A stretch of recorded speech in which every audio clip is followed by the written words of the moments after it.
Next stop. It's our time. So showdown.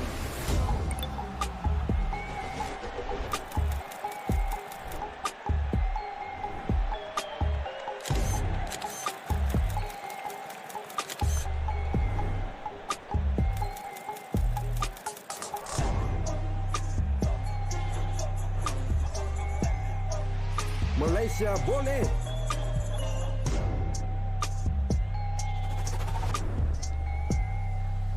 Laban Pilipinas.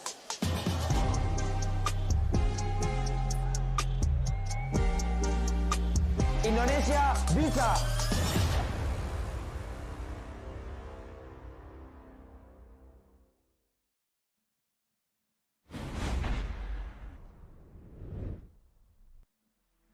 Welcome back to the Honor of Kings Season 4 Invitational Jakarta, Indonesia. We are going to be back with the Tri-National Showdown. So we've just had the Honor of Kings Women's Series semi-finals. AG Global took a 2-0 victory over Code Unknown Zara. But now we're going to get a bit of a pride and fun match here between the Tri-National teams. I am Blam, but now joined with me is your favorite kind of tofu. It's Mr. Kin Dofu. Hello, hello. It's going to be a fun one. So, Tri-National Clash. This one, I think we haven't had the chance to cast it yet. And now, all three teams super stacked. We have friendly faces, familiar faces as well from all three regions.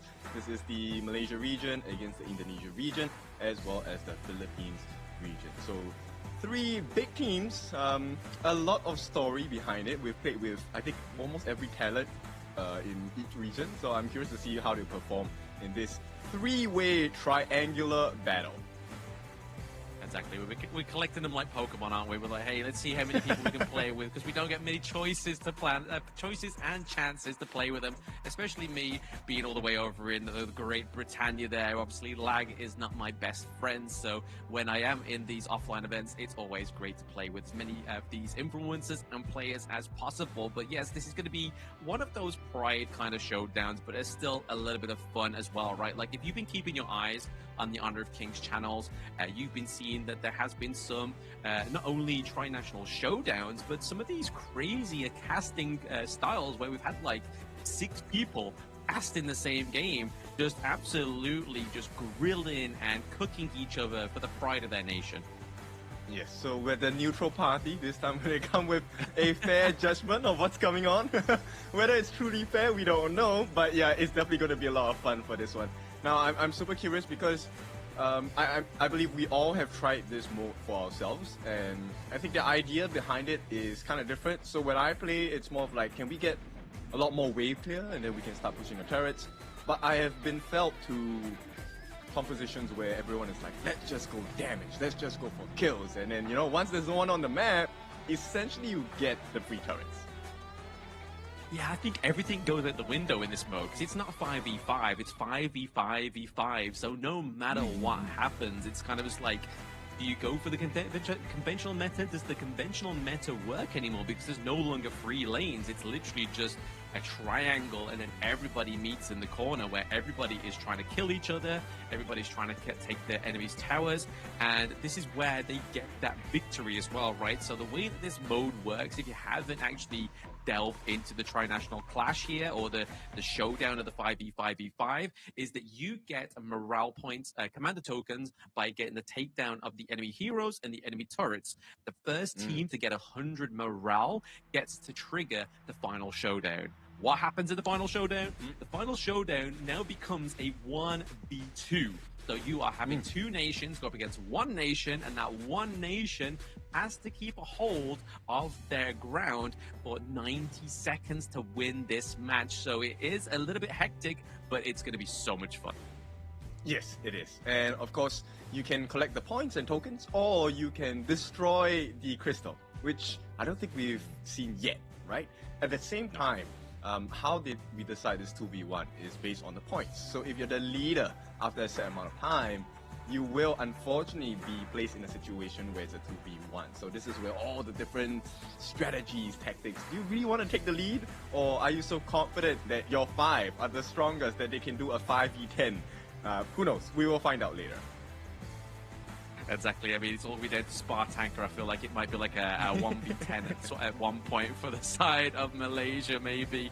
But it's going to be quite fun, obviously, for those that are quite tuned in with not only the Honor of Kings esports, but also the creators that we have here and also influencers. You're going to be seeing some very familiar names on all these teams, especially, obviously, the likes of Noel being the manager of Team Nova before, but also obviously actively streaming on TikTok. Obviously, you have Spar Tanker as well, actively streaming on YouTube.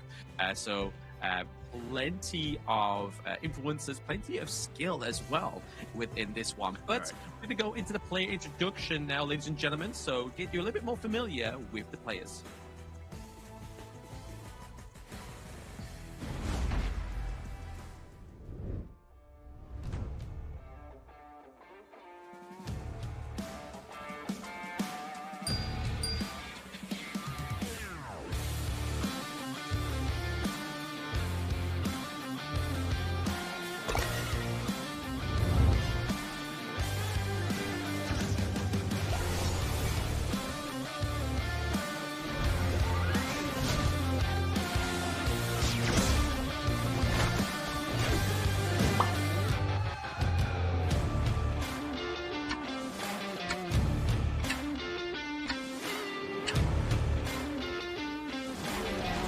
Victory!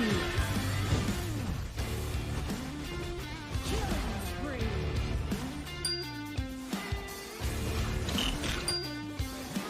You have slain an enemy! Double kill!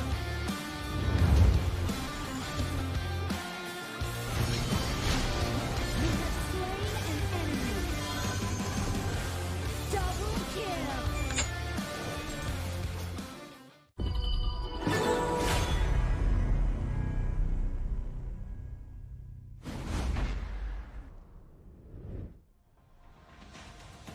And there, as you can see from that video, is it a bit of a juicy rundown of the rules, right? But here is a static. If you get a little bit too distracted about the colors, the characters, the skins, you destroy the crystal is your first means here, which, like Ken said, is a lot harder than you think. Or you defeat heroes and destroy towers to get commander tokens to boost your morale for your team. The first team to reach 100 morale triggers the final showdown, where all remaining teams with lower morale unite to form an alliance. Maintain that lead for 90 seconds to claim your victory. And we always talk about this, Kim, right? When we get CC'd in Honor of Kings for 1 to 2 seconds, it feels like a lifetime. So 90 seconds is going to feel like an eternity here for that winning team trying to hold on to their ground. Yeah, exactly. It's like doing a plank, right? I mean, that 30 seconds feel like 30 days. And at this point, Yes. this is going to be a long 90 seconds for whoever is trying to maintain the lead. And of course, the three people responsible, Mr. Chano, Mr. Sapai, as well as Mr. Aleph here, the three of them looking to bring victory for their nations. And I think this is going to be really cool. You will take a look at the game and the players in each team itself. My curiosity is what kind of strategies do we go for? Because in my experience of Tri-National Clash, it has always been, let's just go and take the lead, and we keep our lead. That's it. That's my game plan.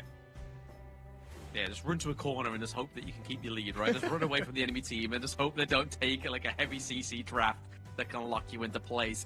But I feel like when I was watching some of the hectic casts with all 6 casters on there, it's like you were seeing comps that were really sort of like diving into the 2 marksman meta as well. So really kind of like maybe not going for a clash lane per se hero, maybe trying to lock in like 2 marksmen so they have a bit of a front line, but then also have all the firepower from the mid as well as these 2 marksmen.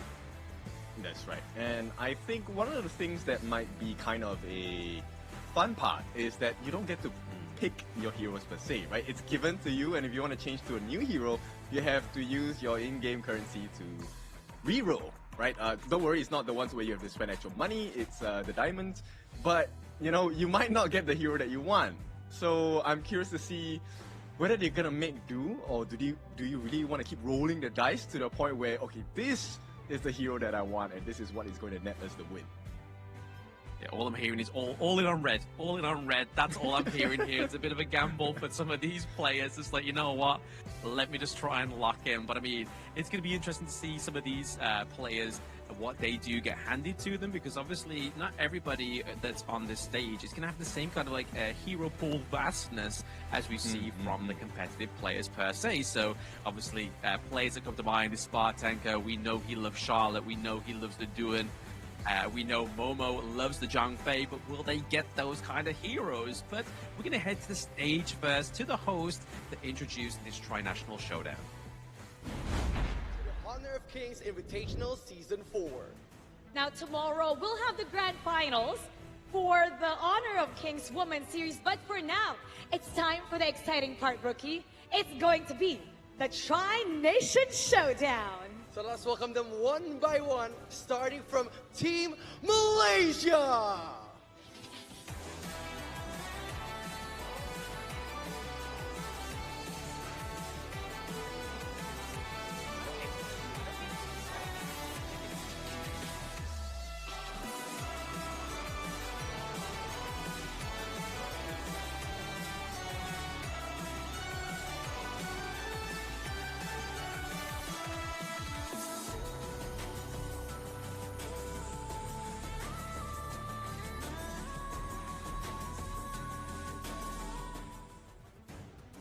Hello, Team Malaysia!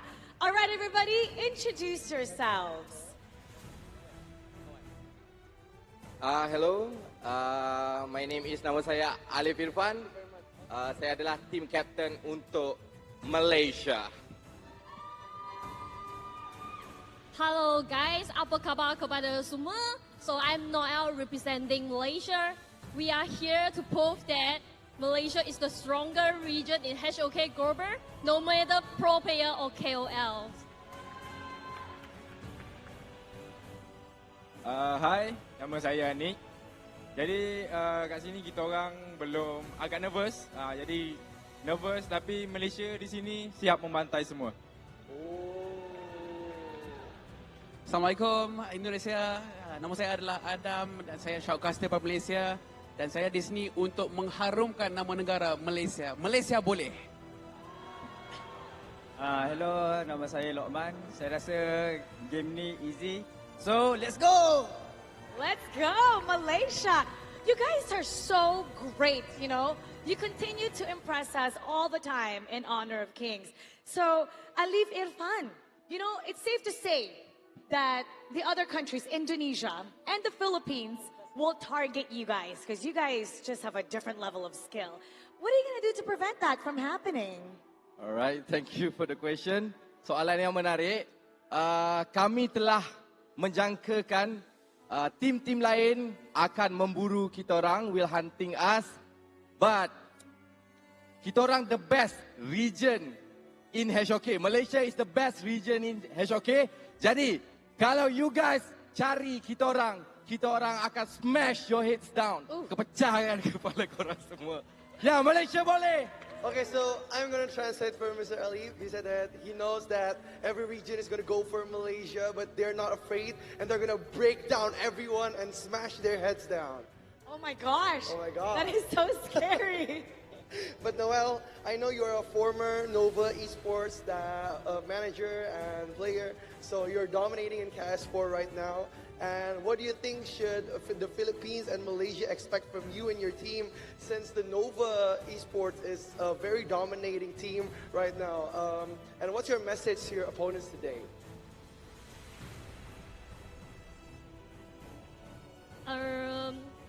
I think Nova Esports will be the champion of Invitational S4, so I'm very confident to it. And I think the Philippine team and the Indonesian team also improved a lot, but Malaysia is still the strongest one.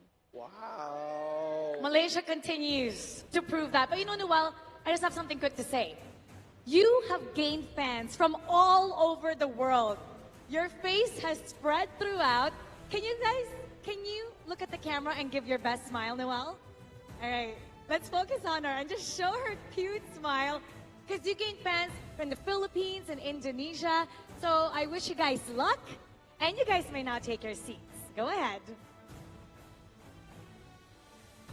All right.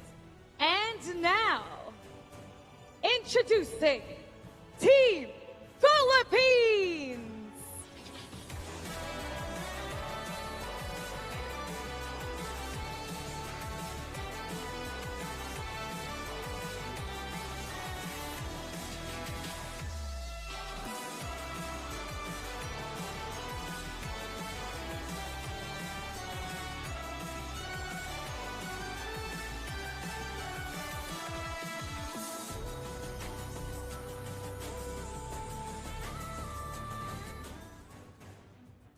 Hello, Team Philippines! How are you guys doing? Hello, hello, hello, hello, hello, hello. Hello, hello, hello, hello. Chano, introduce yourselves one by one. I'm Chano Ventura, leader of the team. I'm super strong and handsome. Super strong and handsome. Wait, before we move on to the next one, take off your glasses and show them how handsome you are. Take it off. And then give your best look, okay? Okay? Okay. That's Chano for you. Hello, my name is Miko Pobia, and to Team Indonesia and Team Malaysia, I just want to say, I wish you all a good luck. You guys need that.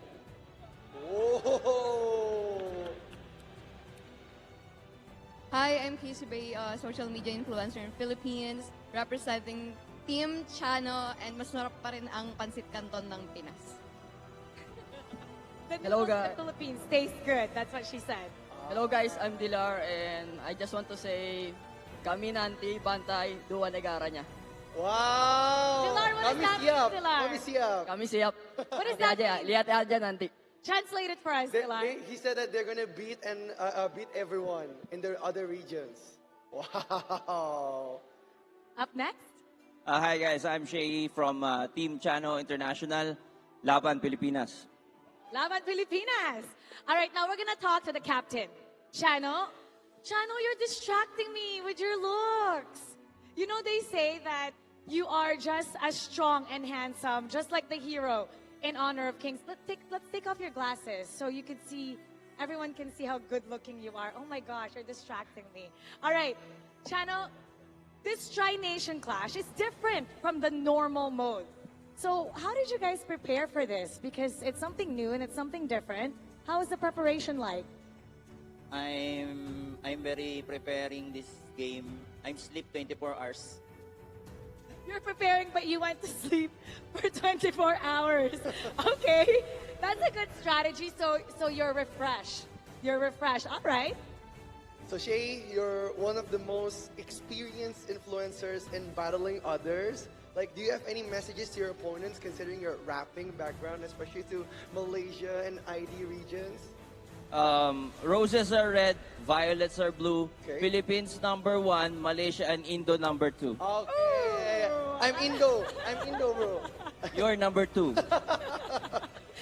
Thank you so much. We're so excited to see you play. You may now take your seat, Team Philippines.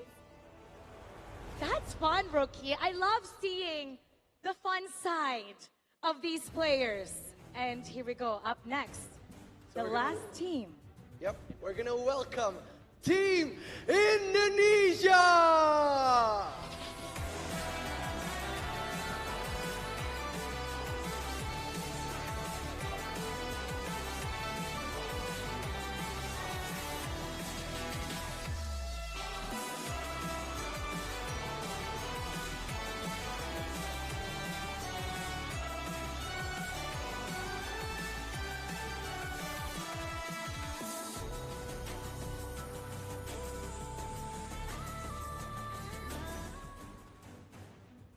Team Indonesia.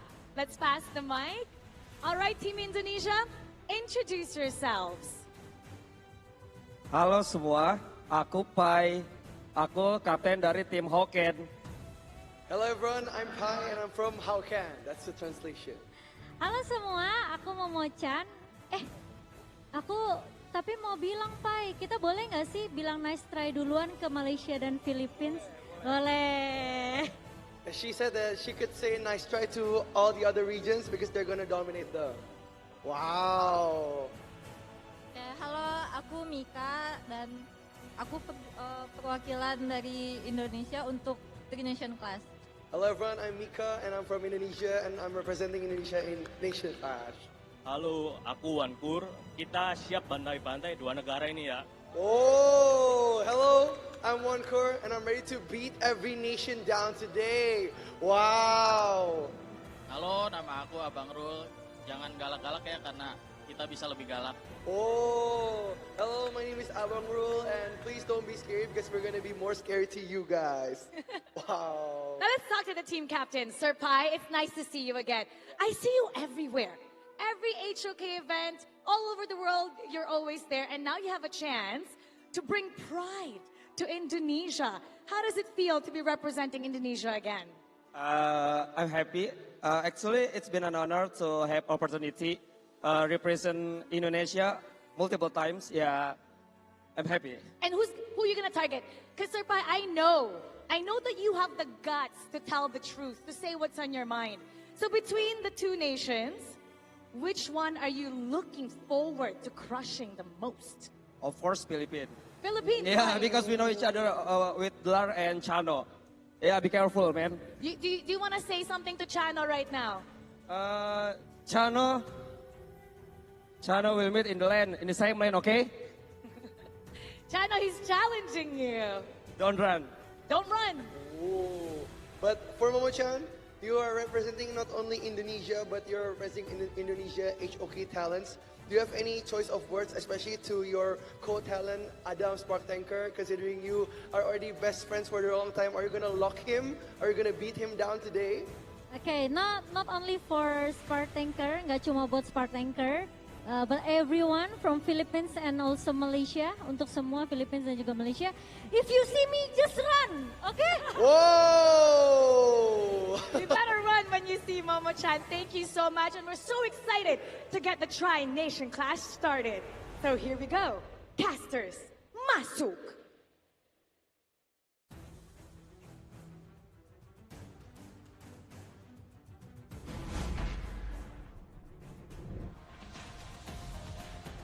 And we are back after seeing all three teams. So let's reintroduce them again. Obviously, their team name for Malaysia is going to be Team Gas, and that is from represented by Noel as Spartanker. We have Ifran as well as Lukman as well as Anik as well, representing Malaysia. Malaysia Boleh with this one. Yeah, it's going to be fun. And this is their next challenger from the Philippines, the Chano Squad International, represented by Dela, Mycophobia, Chano himself, Shei, as well as Casey Bay. This will be interesting because we've already seen Chano Squad International play before. I think they're pretty good at the game, but are they good at the Tri-National Clash? Yes, Laban Pilipinas, and we're going to have the final nation here, and it's Team How Can. Not too sure how they got it with that name, but it is going to be represented by Momo-chan, Wanker, Pei, and we have Abang Rul, and then also Mika Liet as well, representing Indonesia, and obviously they're going to be going for it, so Indonesia bisa. Okay, so, you know, they obviously have a lot of reasons to want to beat each other, but let's take it from our perspective. Who do you think is the strongest team here? I don't know, man. I don't know if Malaysia can come through with this one, you know? Like, this is a completely different kind of format. Like, I mean, we can be, like you said in the introduction here, Ken, we can be completely non-biased because we hold no kind of bearing here. Our flags are completely different. Let's just say, obviously, Britain would rule all, but that's me just saying my piece. But honestly, right now, between these teams, I mean, they have some star-studded players, right? I mean, some of these talents do play this game a lot, to maybe not to the level as the pro players. They play Honor of Kings quite a fair bit. So I feel like it's definitely a even Stevens with this matchup. Actually, I find this setup pretty cool, right? Like it's a Sova setting, and then we have the three regions seated right beside each other. Technically, you could, you know, zip in over and take a look at their phones. Yeah. Just peer over the sofa. Like, hang on, what are you picking? Let me see what you're going for here. What's the game giving you? Let's see what the RNG's going for. Yeah, that would be quite funny. And of course, Sir Pai, I think we have a lot of history between him, Chano, and Delar as well. The three of them have met on multiple occasions across the world in HOK. And right now, it's a time to really, you know, do their heads in. This is the place to do it because it's going to be messy, it's going to be chaotic, but most of all, it's going to be fun. Oh, absolutely. I mean, the most violent team there was obviously Malaysia, right? Obviously, those closing words saying they're going to smash people's heads in. I mean, let's hope that there's going to be enough referees on the stage to actually tackle somebody if they do decide to go for the violent act here when they do get taken down. But the sofas should be a little bit of a bit of a relaxing theme here for these teams, just to kick back. I feel like some recliners are in place here, so people can't just jump out the seats and go for one another. Yeah. Okay. So obviously everyone is commenting about Momo in the comments itself. So let's take her statement out. Would you run if you see Momo in lane? Because I won't. I mean, it's gonna be hard to see Momo anyway. She's small, right? So it's kind of like it seems like the brushes would cover her. Like naturally, yes, you cannot be seen in the brush, but I feel like Momo would just have an extra tier of just like invisibility there because she is so small. But I'm pretty sure, like they say, with small dogs, they are very angry, very aggressive. Very fierce, right? And of course, we love you, Momo, as well as Adam Spa Tanker here. I'm curious because we know what they're like on the casting desk, and we also know what they're like in games, but it's ranked games because we have played ranked with each other, and I think we've done multiple fun modes as well. But this tri-national clash, we haven't seen them play just yet. Oh, absolutely. It's going to be definitely a treat, a bit of a surprise for some of the viewers at home and at the stage in Jakarta, Indonesia. But yeah, I mean, the one point that we obviously like to make out here as well is obviously there's one creator on stage that likes to play this on mouse and keyboard. So how is he going to fare when his two thumbs are the only things he can use? Mr. Spa Tanker, spotlights on you. Yeah, well, okay, so for our viewers that haven't really interacted with Adam before, when Adam streams, he streams on his PC, so he actually uses his keyboard and mouse to play most of the time. So I feel like Malaysia now, for this portion, has a little bit of a, I don't know whether it's a weakness or a strength, because who knows, maybe he was hiding and pretending all along, and he's gonna show up on the gorge here. Yeah, it's something that's completely holding him back, not actually like pushing him down. It's a secret untapped potential here for the side of Spartak. I mean, to be fair, if he could play Charlotte to that level with a mouse and keyboard, I mean, two thumbs is going to be a little bit easy, you think, right? Obviously, there's less kind of moving parts. There's no WSAD. You literally are just securing your two thumbs onto that screen, especially with the sponsor phone, the Infinix GT30 Pro. I feel like maybe it could be Malaysia's calling card here. Their secret weapon could be Spartanker.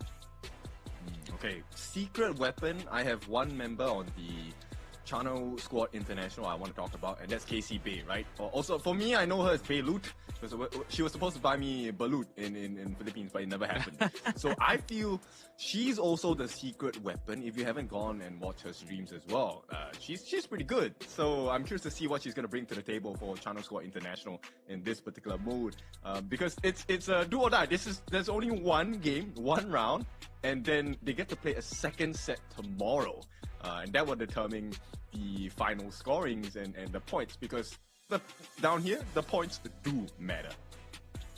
Oh, absolutely. Like we were saying in the introduction, for those joining into the stream right now and have never played the tri-national mode here, it's not all about just getting kills and getting crystals. Obviously, crystal takedown is one way you can win this game mode, but the other way you can do it is by getting some kills, getting the tower takedowns, and getting the commander tokens that do drop onto the gorge. And the first team, the first nation to get the 100 morale do trigger the final showdown, which within that moment, the losing two teams, or the lesser two teams that don't have the 100 morale, become an alliance to try and dethrone the team that has to hold their ground for 90 seconds with that 100 morale. So it's going to be interesting to see who actually procs that final showdown first, and if it will be the only final showdown proc in this match.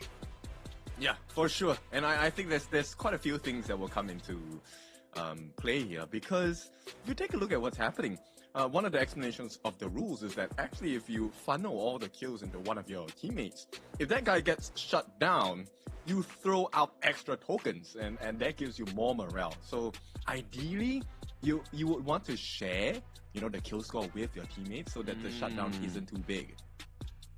Yeah, you don't want a prize pony, right? You don't want to see somebody at the back line holding on to like 50 tokens and then it's like, all right, bet, let's all go for this one person. They are going to wish they didn't collect so much, which for me, to be honest, when I play sort of like other kind of like dungeon crawler kind of games, I am the guy that guns for the loot. So if I was in this game mode, you better bet your sweet penny that I would take all those tokens and just be hiding my best way possible until we get that 100 tokens and trigger the showdown at least. Yeah, you just take the kills, take the tokens, and run back to the crystal. Just run for the tokens. Yeah. Yeah, there's no recall in this game mode, so you can't recall. You have to go back and manually walk, take a slow trudge back to your crystal, and just hide there, hoping that no one comes to take your life. Hey, it's okay. I'm from the UK. We walk every place. So you know what? A walk back to the base is not going to be a task for me here. I feel like it might just be part of my day-to-day. But yeah, I guess it's going to be a hard one, right? Because obviously it depends on what the game gives you in terms of the heroes that you get to pick, right? Because obviously it's not like you get to pick from all of the heroes that are available on Honor of Kings right now. You get a roulette, and obviously you can change that roulette and then change up the hero that you are selected here. But it's only going to be a finite amount of heroes here that can be selected, so you may be very unlucky and actually not get a hero that you are well versed in. So that's also going to be one of the mechanics that could be a big variable for some of these players. You know what? I hope that all three teams, they just send one representative and we have a three-way fight in the middle of the map. Like we get KC4, we get Noel, and then we get Momo-chan. The three of them just fight at one point. Get the claws out, it's here somewhere going on, like a bit of a throwback for Hall. They're making growls on the KIC 2025 desk there. You can have some meows and some angry cat noises from Blam. Very well versed within the cats, but we should be getting onto the Tri-National Clash Showdown very soon. But there you can see, I don't think we've seen that many players on stage before at all. I feel like this is like history in the making here, kid.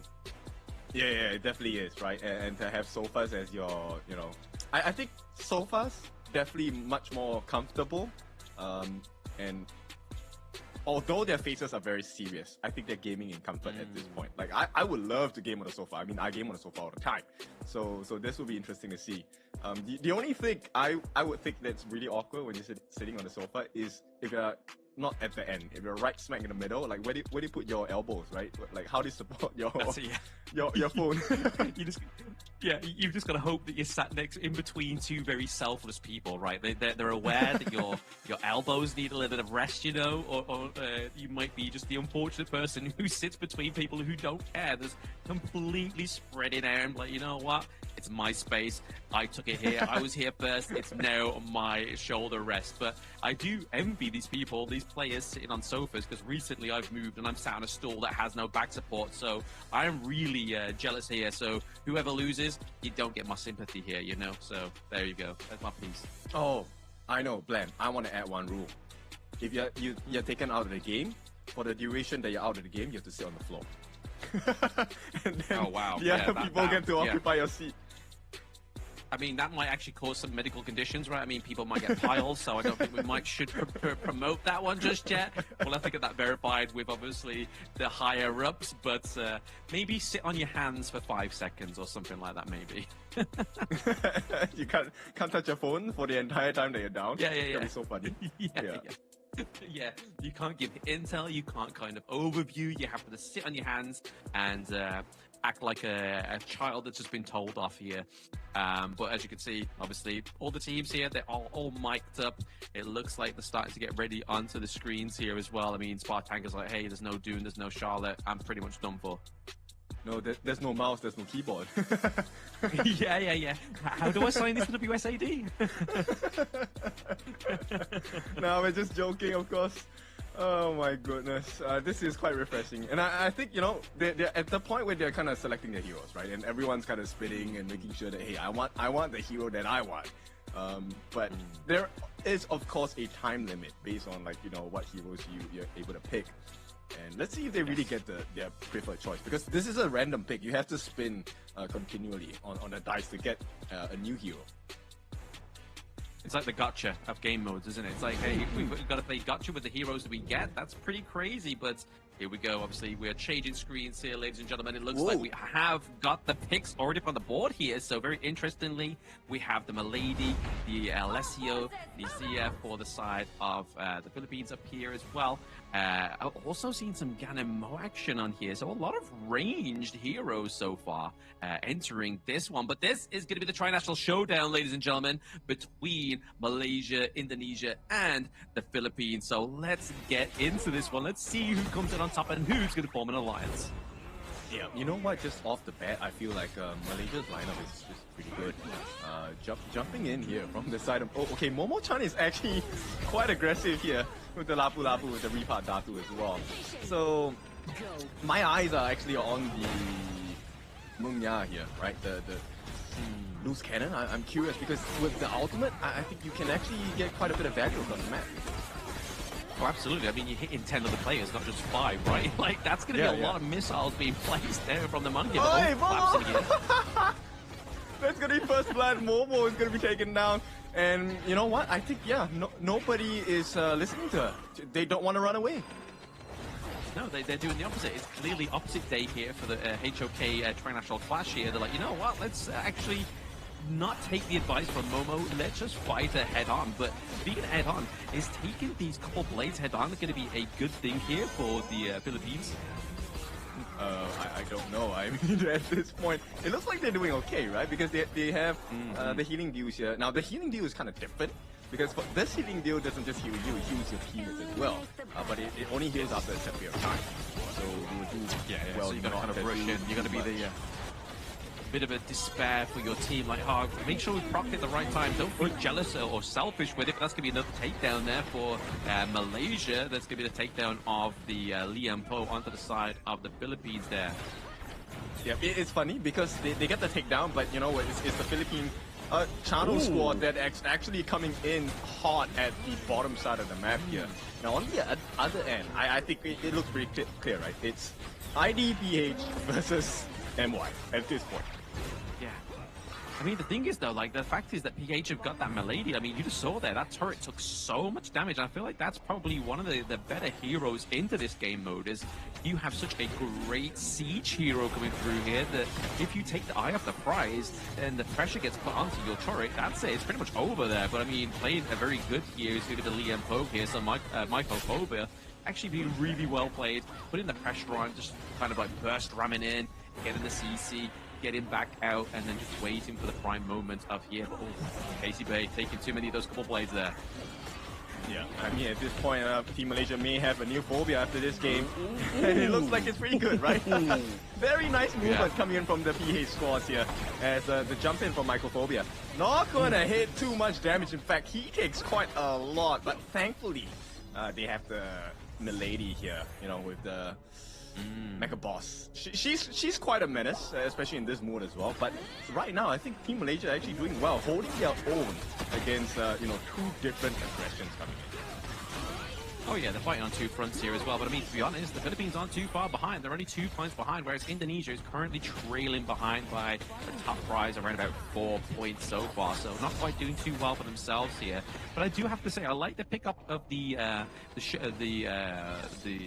Ambrosa. So coming here for the side of Indonesia. So hey, we have to kind of just use that. Oh my goodness, invincibility, just get a takedown. But oh my goodness, Alessio goes night-night, but here could be crucial. Oh my god, Phobia!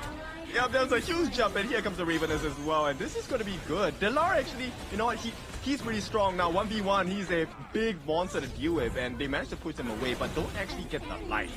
But in terms of damage, they've done quite a lot, right? Team Malaysia's bottom side turret, P1, actually looking kind of bad at this point. It's pretty low. And right now, in terms of points, somehow our dear ID squad, Team How Can, they have managed to tie up with Team Garcia. And I think this is great for the side of ID. Momo-chan, okay, I think they have to start respecting her. Maybe they will fear her now, but I feel like it is going to be the Shadow Plume that's able to kind of just drive away and clear out the mini wave pretty quickly here. But to be honest, onto the side, like the bottom part of the map here for Malaysia, there's so much range coming through, right? Obviously, not only you got Breeze Heart, you've got the Smith and Blade as well, just constantly just throwing blades at you. It's not a situation you want to be in if you are the Philippines, who are currently trailing behind here by 4 points. And now, like you were saying, Indo and Malaysia, they are pretty much tied neck and neck. So it seems to be a bit of a battle for the top supremacy here.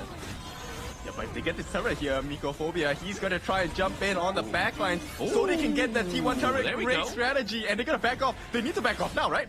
Come on, move away. And with that, look, 1 T1, they're now 19 points. So Team PH sneak from behind and take away the lead from both Malaysia as well as Indonesia.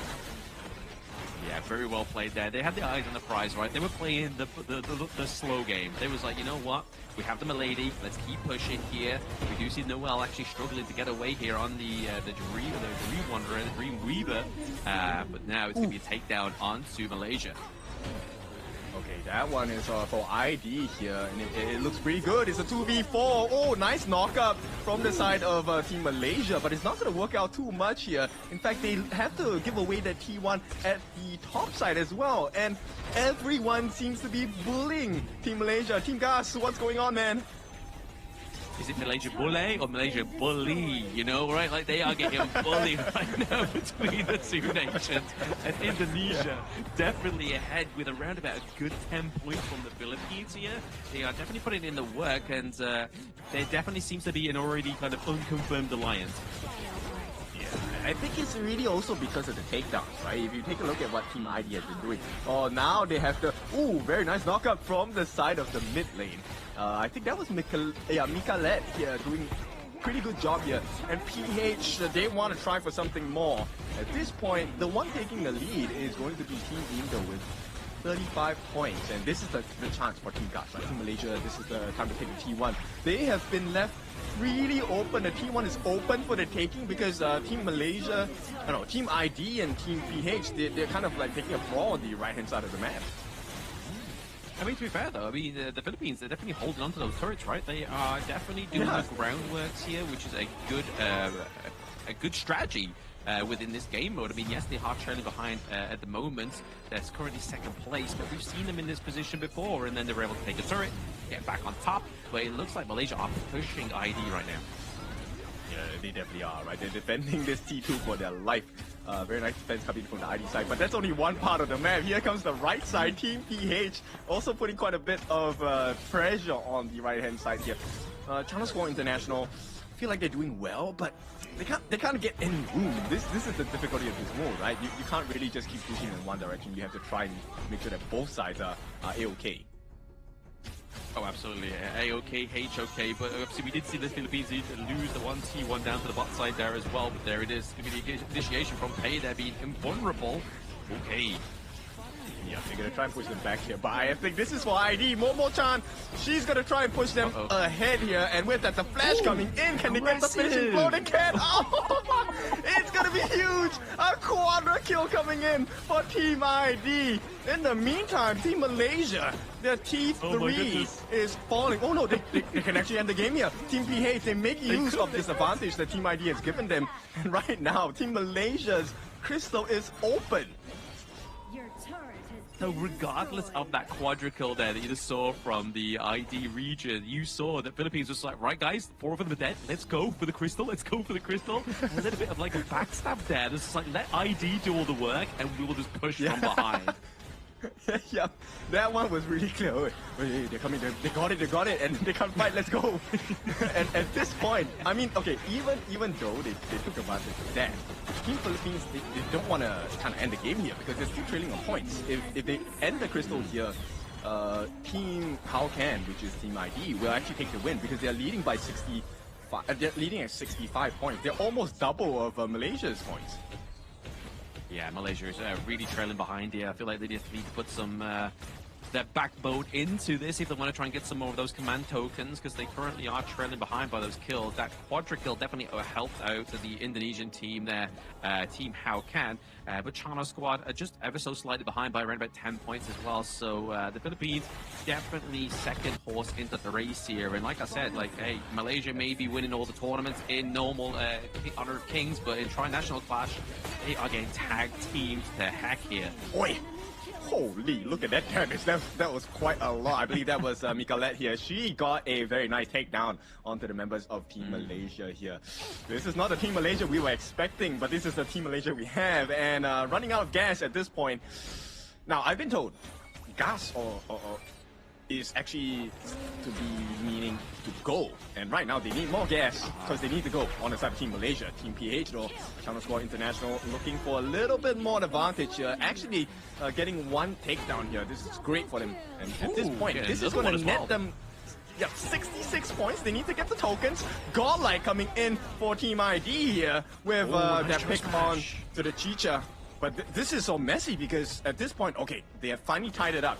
Team PH, Team Malaysia, they're teaming up on both ends, the T2s on both left and right for the side of Team ID. Not looking too healthy at this point.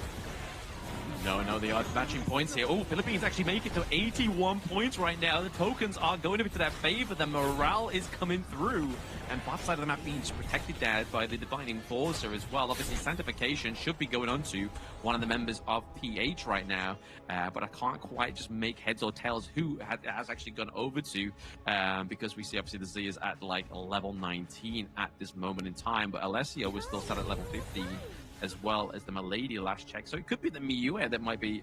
Oh, no, is it the Milady? Yes, I believe it is the Milady that might be leveled up there with the Sanctification, which is obviously just going to be another variable here for the side of the Philippines. Actually, you know what? Team Malaysia and Team Indonesia should stop fighting because China Squad International, 83 points. If they take the crystal now, they win the game. It doesn't even matter. They don't even need to wait for the final countdown. And right now, Malaysia is trying their best to defend. They actually get quite a bit of damage. Rider Alba's not going to hit the mark. Miko Phobia trying to settle for the team, and they will get the finish onto the Zhuangzi at this point. A killing spree coming in for the side of Team Philippines as well. They can pretty much end the game here. ID, they need to stop them here. Stop them from taking the crystal. You don't have enough points. But PH, here comes the defense. ID to the rescue of Team Malaysia as Philippines will be pushed back. But at this point, if ID is the one that ends the crystal, I think they have a chance of taking this for themselves as well. 84 points. They need a little bit more. This morale trailing by about 3 from the side of the Philippines squad. Channel Squad International looking for another way back, but Malaysia, I don't think they can hold on at this point. They're trying, but there's no backdoor protection. ID's going in. Nicolette gets shut down here. They have to turn tails. They have to run. Momo-chan, oh no. She's the one that has to be left running. And at this point, it's going to be Abang Rule. He's the last one standing. He was the one with the quadra kill earlier in this game itself. But ID, they will not make that push. And Malaysia survives. But PH, once again, they come in hot. They are. I mean, they've got a full bot side of the map to themselves, completely uncontested here. I mean, he may get taken down here. This T1 might actually get Malaysia back into the mix right now, but they are playing very well. They are taking the prime opportunities like we've been seeing time and time again. Like, ID's putting the legwork. PH is just like, bro, thanks for this. But honestly, these trimmer smashes have been huge here. The Marine. Yeah, Miko Phobia is just extremely strong. I mean, he's definitely developing some phobias for this other Team Malaysia here. The amount of times he has landed that Tremor Smash, all 3 hits, in fact, has been quite phenomenal. At the same time, Abang Rule, how much damage can he do? Can he net another quarter kill, perhaps maybe a penta this time? That remains to be seen. I think if he does, he needs to definitely pop it onto PH, right? I mean, if he does another quadra kill onto ID, I feel like there's a little like a bit of discrimination going on between these two nations. The fact that you get 2 quadra kills on the same nation is definitely a statement piece here for the side of ID. But they're only trailing behind by around about 6 points right now. And Philippines, they're looking very strong here with 95. Can they proc that final showdown? Ooh, Chano is doing well there. Actually, he got his hands on the Mikalet. Fortunately, he will not have the finishing blow here. Here comes that aggression. ID with the flag and the shutdown coming in. Beautiful work. And Abang Rule, can he do more for the side of ID? Because at this point, Malaysia needs some space. They're pushing away. And this means PH is now centered right in the middle. The La are going to be taken down. ID, no more Meteor, no more Ravenish. And it is going to be 102. Yup, this is going to be the final showdown here. 102 points, which means ID now is in a 2v1 situation, but a shutdown coming in. And that's going to be great from the side of Team Malaysia. They want to get the catch up here to get some shutdowns. That's a lot of tokens, a lot more morale going in. Nice attempt by Momo, but she has to be taken down. What about the points? 87 points for morale for the side of Team Malaysia. Yeah, so still after all that, you've got Pi and two members that are standing here for the side of ID. They still have like 55 seconds to withstand this pain. But can they? Look at Pi, he's just hiding. That would be my strat right now. Just hide for another 45 seconds at least, and that's exactly what they're trying to do here. Yeah, Team Malaysia needs to be very careful about Team PH because they can definitely swing this around. Right now, T3 is under the threat as both PH and Team Malaysia trying to go in. Team ID, can they really make this defense happen? Minion Wave is still available. There is a little bit of backdoor protection at this point, but it's not going to be there for long. Here comes the next set. And with that, Team ID making a defense so far, it's looking good. But this is a 5v10, and they are not able to stay alive. Pi on the backline, so he's jumping in. Oh, can they do it? They will take the T3. This is a lot of points. Who is now the leader? It's PH. They have turned this around. Oh, no, PH, they need to start running. 109 points. Morale, this is great. 3 seconds more, and Team PH, Channel Squad International, will be your winners. Oh, wait, not yet. There's still about 90 seconds. They have to hold it. Oh, no. So we had 90 seconds of ID, and then we have 90 seconds of the PH as well. And currently right now, we do see the IDs ahead by 1 point. So I feel like it's going to be Crystal takedown for any team that wants to win this. Oh, right as that goes, it is 1 point, and Team ID sneak the win away. What a beautiful game here. That was very fun mode there. It's quite hectic. So if you love fun, if you love hectic, if you just want a little bit of difference here from the norm of Honor of Kings, this is definitely the mode you want to play, the 5v5v5, the Tri-National Showdown, and it is going to be Indonesia. Momo was correct. If you see her, you should run, but I feel like Pi is definitely the person you should be running from with that quadra kill. Yeah, Pi is one. The other one was Abang Rule, right? Abang Rule was the one with the Chicha. Holy, the Forge Maiden, crazy work. And Team Malaysia, I think this one, yeah, you know what? They can win the pro scene, but you know, in terms of like KOLs and talents, no way. I think ID and PH has shown that they are the stronger regions. What a turnaround in this game. Yeah, Malaysia bullied. Malaysia bullied. They got bullied there by the side of the Philippines ID. But I mean, it was definitely a meticulous kind of 2v1, right? Like I said, there was an unconfirmed alliance. You saw ID just crawling for Malaysia, and then PH, as you can see on the minimap right now, just pushing ever so slightly towards the crystal. They were just putting their legwork, man. Like, Team Gas is Team Stop right now, and we're going to try and put a stop to them, while ID just try and get all the nectar from all those kills. We're going to try and push the crystal, and they almost won at that one point. Yeah, almost. Okay, so we talked quite a bit about the ID teams. I think we need to mention Nicophobia. Dude, this guy was on fire for Team Channel Squad International. Oh, absolutely. He was so sick with those Liampo Tremor Smashes. Like, honestly, I don't feel like he had a Tremor Smash that connects onto anything less than a 3, you know? Like, that was a triple. Knocked up every time that ultimate came through. And it's okay, Momo, she's so happy with that. But let's go to the Hosen stage at this point.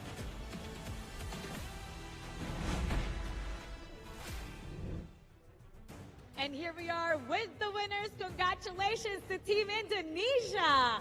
Oh my goodness, earlier you were saying grabe. How was that? How was that entire match? Grabe Team Philippines. I don't know the grabe. Grabe means too much. Too much. And yeah, honestly, it was a close game. It was. It was a close game. It was a really close game. Yeah. It makes me wonder, how do you guys choose who goes to the top and who goes to the bottom? Actually, it's Momo Chan strat. Oh. What is the strat? We just maintain that our tower actually cannot be destroyed. That's it. So we just need to maintain. We won't lose our towers. Then we just defend as much as possible. So that means you were doing the comms, not Sir Pai. Yeah, together, all of us. Okay, together. But I speak more. Oh, Sir Pai, she's taking over. One core.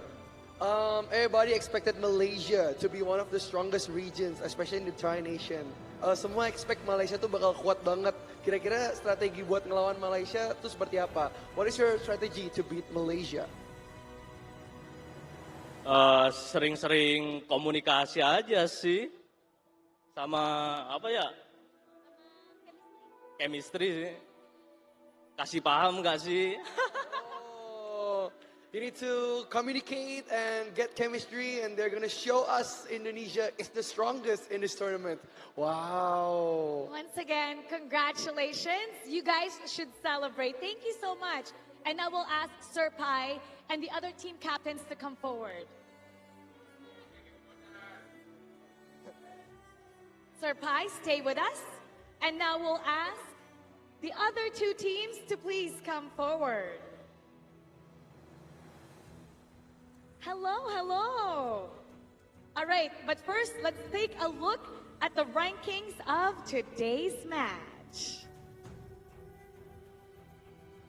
Third place goes to Malaysia, Team Gas. Second place, Team Philippines, Chano Squad International. And first place goes to Team Hauken from Indonesia. Let's talk to Team Malaysia. How are you guys planning to bounce back tomorrow? Because everybody was expecting you to dominate. Okay, so ada kesalahan dalam pick hero tadi.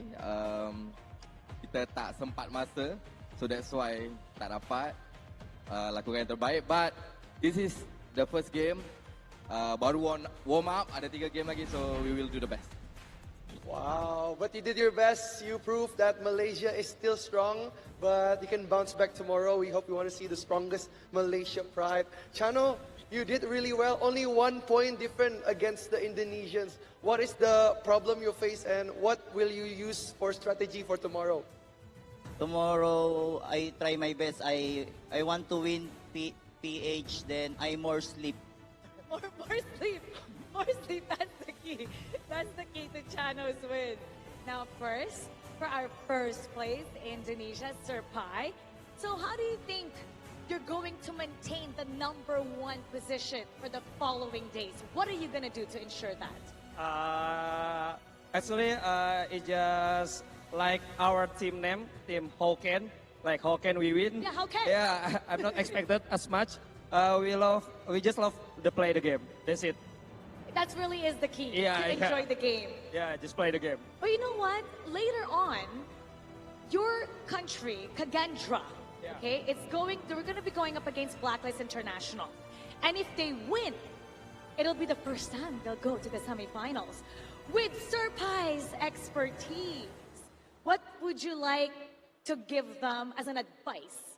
I think just play your own play style, play as usual, and trust each other. That's Trust it. each other, just like what you did in the Tri-Nation Showdown. Wow, but Mr. Alif, your Malaysian teams are well known to be the strongest region right now. And today we have both Nova against Team Hawk. So the brothers will go face to face, head to head against each other. Can you give both teams a message for them, because they're representing Malaysia right now and they're similar to you, they're representing the Tri-Nation Showdown. Are you can give them support or anything you want? Okay, untuk Team Nova and Team Hawk, I wish you guys all the best. Kalah menang ada pertandingan. Apapun laku yang terbaik, harumkan nama Malaysia di mata dunia. And you guys, good job and good luck. Okay, he said that you both are representing Malaysia and do your best, make Malaysia proud. Good luck. Oh, definitely. Their teams are making Malaysia proud. And you know what? We're going to go to Chano because, Chano, when you're on stage, when you're around, you have a different vibe. Your vibe is so positive, and it just really lifts everyone's spirit. I don't know if it's your vibe or your face, just something about you. So how would you cheer for Blacklist International? Yun, ito lang masasabi ko sa Blacklist, galingan nyo. Patunayan nyo ang Pilipinas ang #1 sa lahat ng larangan. Then, Chami, lahat na tinuro ko sa'yo, alalahanin mo sa utak mo kasi pag natalo ko, yari kayo sa akin. He's telling Team Philippines, Blacklist International, to do their best and to show the world that no matter where they go, Philippines will always be #1. And he's telling Chami to remember what Chano has taught him. Otherwise, you're in trouble from Chano. What is it? What is it that you taught Chami? Give us an inside scoop. What is it exactly that you taught him? Yung mga galawan ko, dapat ganun din yung galawan niya. Yun lang. Your moves should be his moves. Chami. If you were to impersonate that in body language, how would that be? Body language. Show the body language. What kind of moves? Wow! Okay. Thank you once again so much.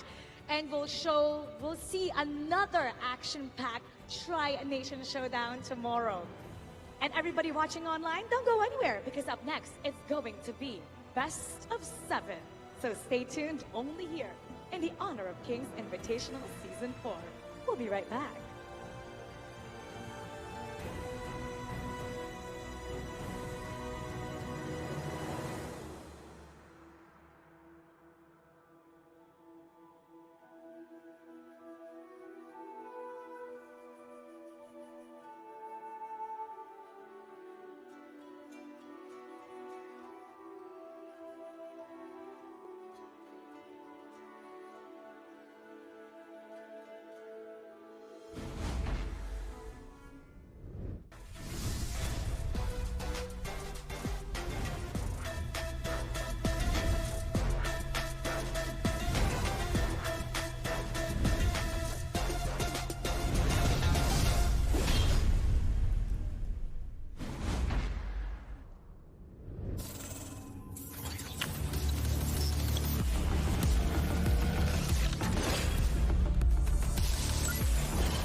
We'll meet again. I'll make sure of it.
thought we'd get things far, burning like the stars.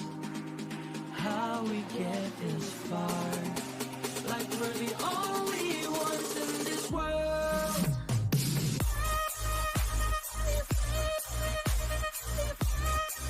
Like we're the only ones in this world. Like we're the only ones in this world.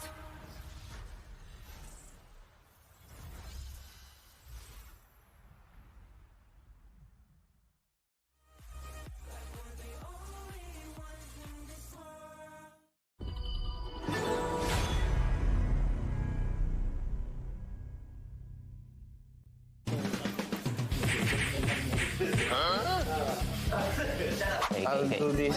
Senko will do this. Hey, this is the hard part, you know? No. 4 minutes left, 4 minutes left. Don't think, just color everything.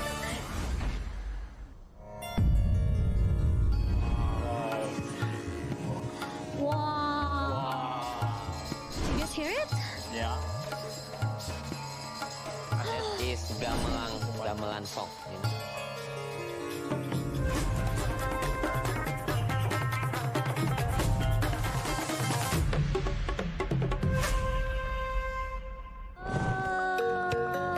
Di Museum Wayang Jakarta. Kita happy banget bisa di sini nih bareng sama Dalang. Boleh mungkin perkenalan diri dulu. Saya Wandoyo. So today you will have a special mission.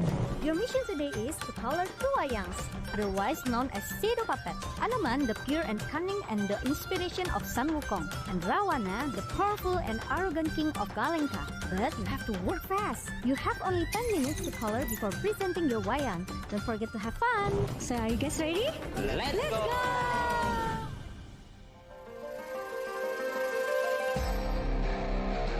The first step is color the base in white color. I'll do this. Senko will do this. Hey, this is the hard part, you know? No.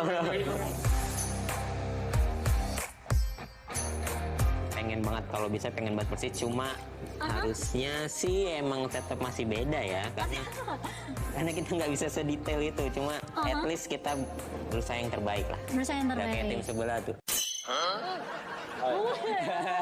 We want to beat them, although we have not favorable odds. We have a smaller brush, but we also did it already. Our hair and our face, finally, all white. It's not supposed to be all white.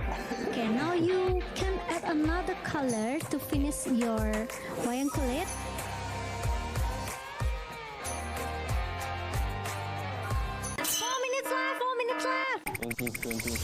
Don't think, just color everything. Just color everything what just she said. Speeding up. Okay, 10 minutes is up. Let's compare with the real one. We start from Team A. Let's go. This is the real one and this is their artwork. So what do you guys think? Better than them. Dalang, menurut Dalang gimana? 8. 8. Eight. We got 8. Let's move on to Team B. What inspire you guys to color like this? Three Nation and Might together, we try to do something creative. Got No Shame, Black Kiss, and PHK. United as one. Yes. Berapa skornya dulu? Skornya 7,5 ini. We won. Okay guys, that's it. Thank you for Team A. Thank you for Team B. You guys did a great job. Amazing. Thank you, Dalang. Now, Dalang will show us his work and we will show him our game. Okay? Okay. Let's go. It's our game. It's our first time to shoot like this contest. Saya dapat belajar tentang sejarah Indonesia. You were coloring 3 nations, 1 table. Itu bagus sih buat generasi kayak gue juga bisa tahu tentang wayang ini, budaya Indonesia juga. Pakai tangan kiri aja, tangan kiri. It's good to experience this, and I'm glad to share this experience with people from all over Asia. Indonesia wayang kulit, I love very much.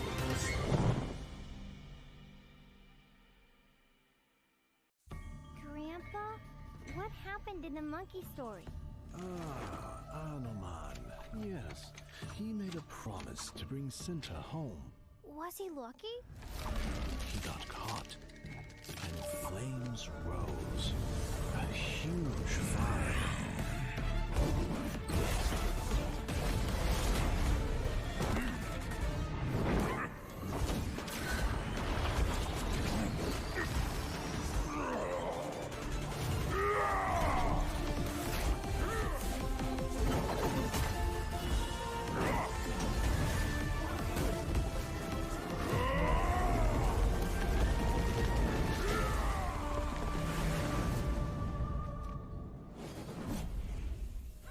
He is a legend. Yes, a man will always admire.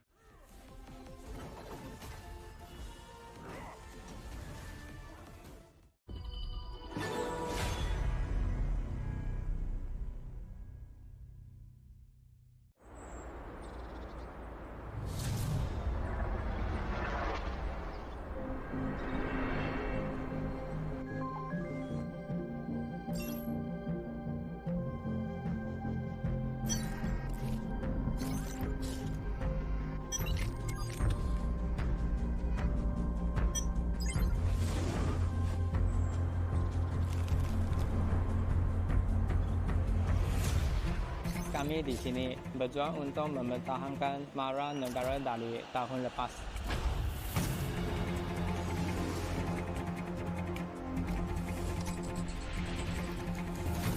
우리의 목표는 간단해. 쟤들을 끌어내리고 그 자리에 우리가 앉는 거야.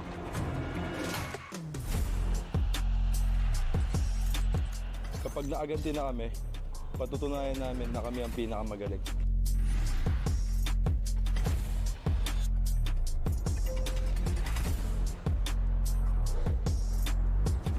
Tapos na kaming manood lang sa gilid. Kumandaan ako sa isang explosive na palabas.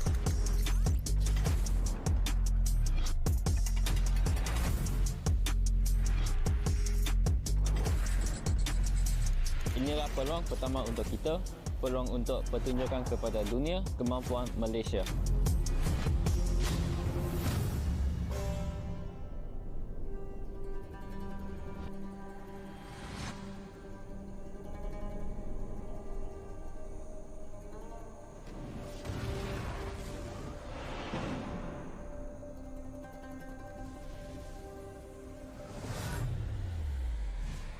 Kami akan membuktikan nama kami dan menguasai permainan. Kebanggaan nasional kami dipertaruhkan.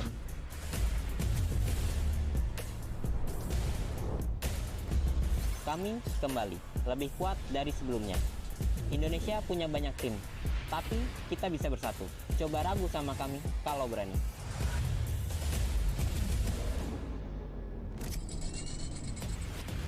Tim kami telah kembali pula.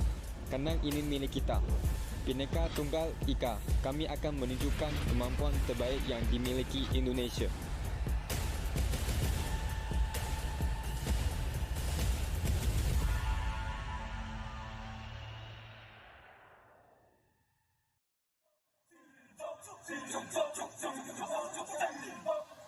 Kings Invitational Series, let's go! Bertahun-tahun ku ditempa, harap yang karang murka, enemy di setiap langkah, Gantian datang mencoba, panggil ku one man army, satu orang 1000 nyali, Del spirit dalam nadi, sini maju ku ladeni. Langkah sudah jauh, mereka pikirku mau mundur dan buang sau. Kehormatan yang utama, di puncakku pertama, berdiri hantam balik semua yang halangi arah. Pikir-pikir lagi kalau kau mau halangi, genderang perang sebab bunyi sini hadapi. Old school tank mentally, dia takkan berhenti, bukan instan imitasi. Coba ku lihat sapu cara bermain agak lain dengan strategi yang saya desain. Aku lemas mastermind di balik kekacauan. Satu punchline sapu ku mundur semua lawan. Insting tepuk ku deteksi ancaman, enemy ku libas seperti Anoman. Yo satu pukulan tangan kosong, jatuh runtuh panggil aku Wukong. Masih di power hantam lawan yang menghadap. Sapu cakar lebih tajam lebih dari kopong pedang. Yang saya incar turawana bukan tata singgah sana. Maka wajar apabila dong bilang sambil di sana.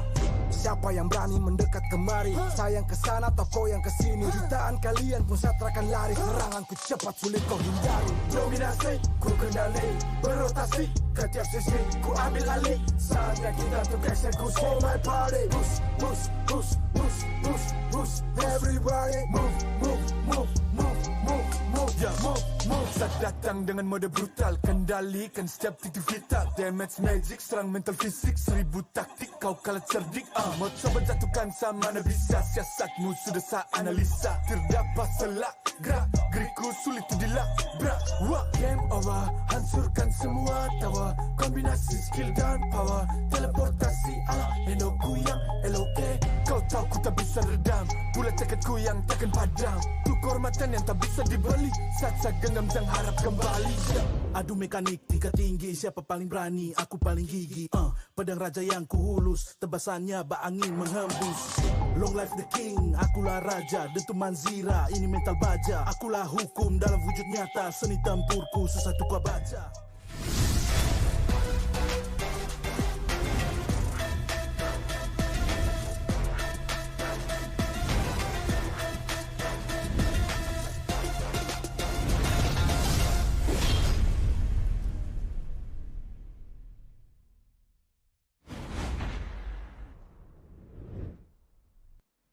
Welcome back into our Honor of Kings Invitationals Season 4. It's your favorite kind of tofu, Kindofu. And with me, we have done another swap. It's going to be Holler. How are we doing today? I'm good. I'm glad to be back. And of course, this one is going to be an exciting one. I know Nova Esports specifically chose Team Hawk. It's going to be a little bit personal in the MKL region to kind of be like, hey, we're actually the biggest dog here. It is. It's also kind of like, I would guess, a learning lesson, right? Kind of like a tuition kind of thing. Like, hey, you know, after this, it's going to be MKL, it's going to be Pro League. So, you know, Big Brother Nova here is going to show you the ropes around how to perform in the Pro Leagues. And of course, there is a fee to be paid, and that's going to be potential first position for the side of Nova if they continue the spectacular run that they have done in thus far in KIS4. I mean, they've been great here, but let's talk a little bit about the prize pool. Of course, all of these 8 teams at the KIS4 are vying for the 100,000 USD. The champion will be going home with 35,000, second with 17,000, third and fourth with 14,000, and of course, 5th through 8th, you are getting 5,000. So even if you're eliminated today, you're coming home with some sort of cash. Of course, those lessons that you've learned by playing against some of the quote-unquote better teams will probably be worth more than just 5,000 USD, I would think. For sure. I mean, at this point, it's kind of to get your engines running, right? As we kickstart what I would consider the first lap of 2026 HOK here, because the year is going to be filled with a lot of action. It's going to be filled with a lot of performances as well. So we're starting off with KIS4, and these are your brackets at the current moment. Today, we'll be running through 2 best of 7s, first of which is going to be Team Nova against Team Hawk. After which, we will have Kagendra going up against the Blacklist. This one is for the history books because time and time again, since 2024, it has been the IKL versus PKL. Which region has grown better in this year?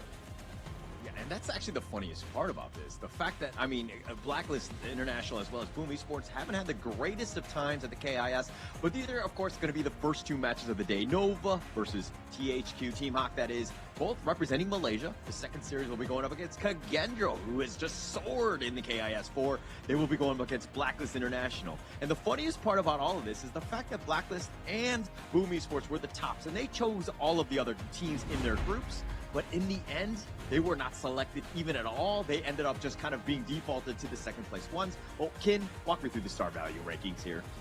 All right, so we will also have another thing happening during this KIS4, and that's what we're talking about, player star value rankings. Number 1 still stands atop Chemi1 from Blacklist with over 1 billion in terms of net worth, followed closely by our Kagendra boys here, Zan as well as Senko, who are nearing 1 billion as well. How to get this star value rankings is by making certain achievements in the game.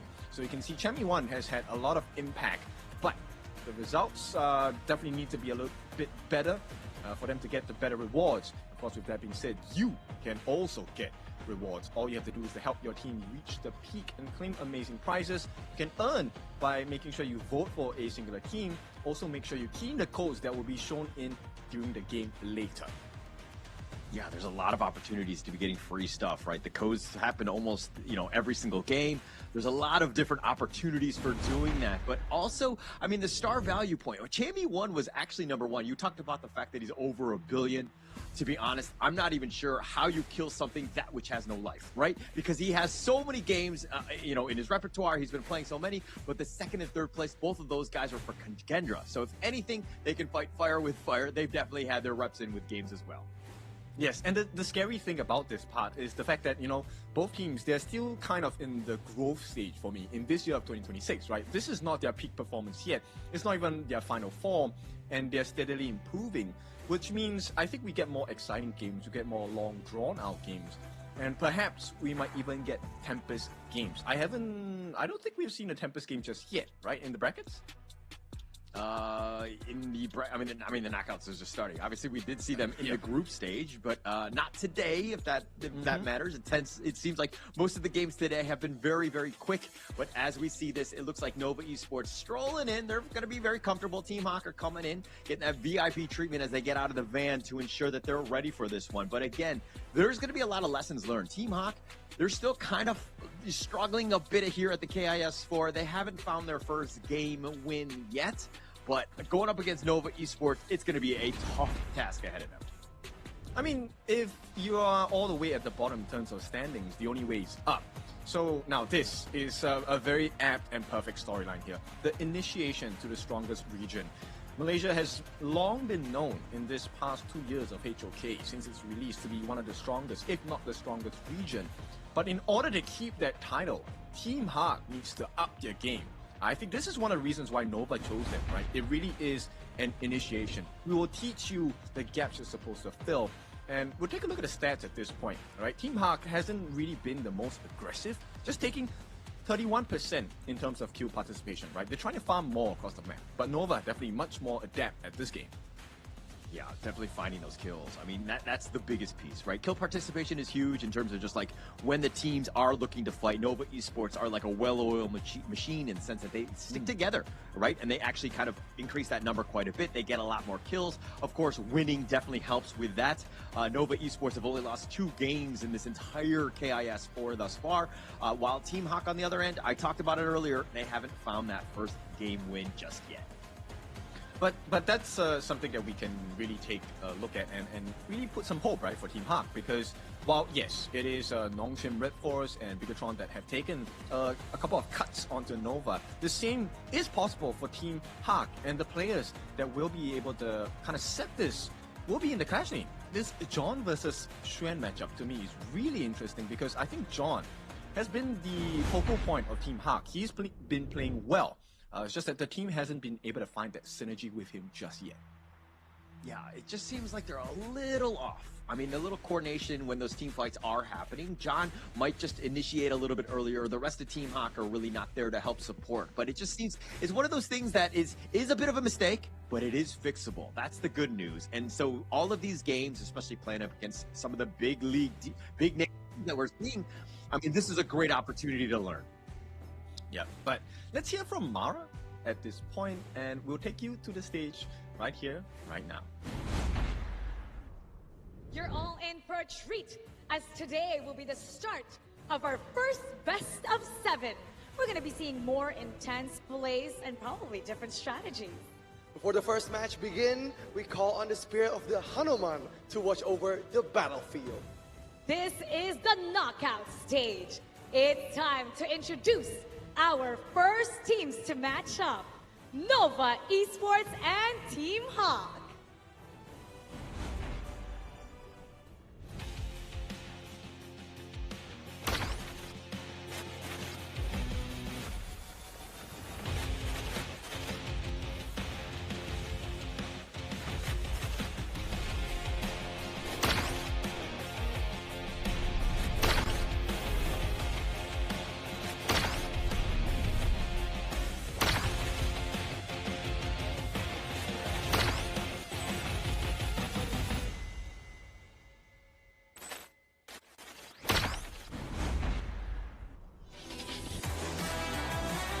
Their light is inevitable, their power uncontainable. Behold, the mighty bird of Nova Esports!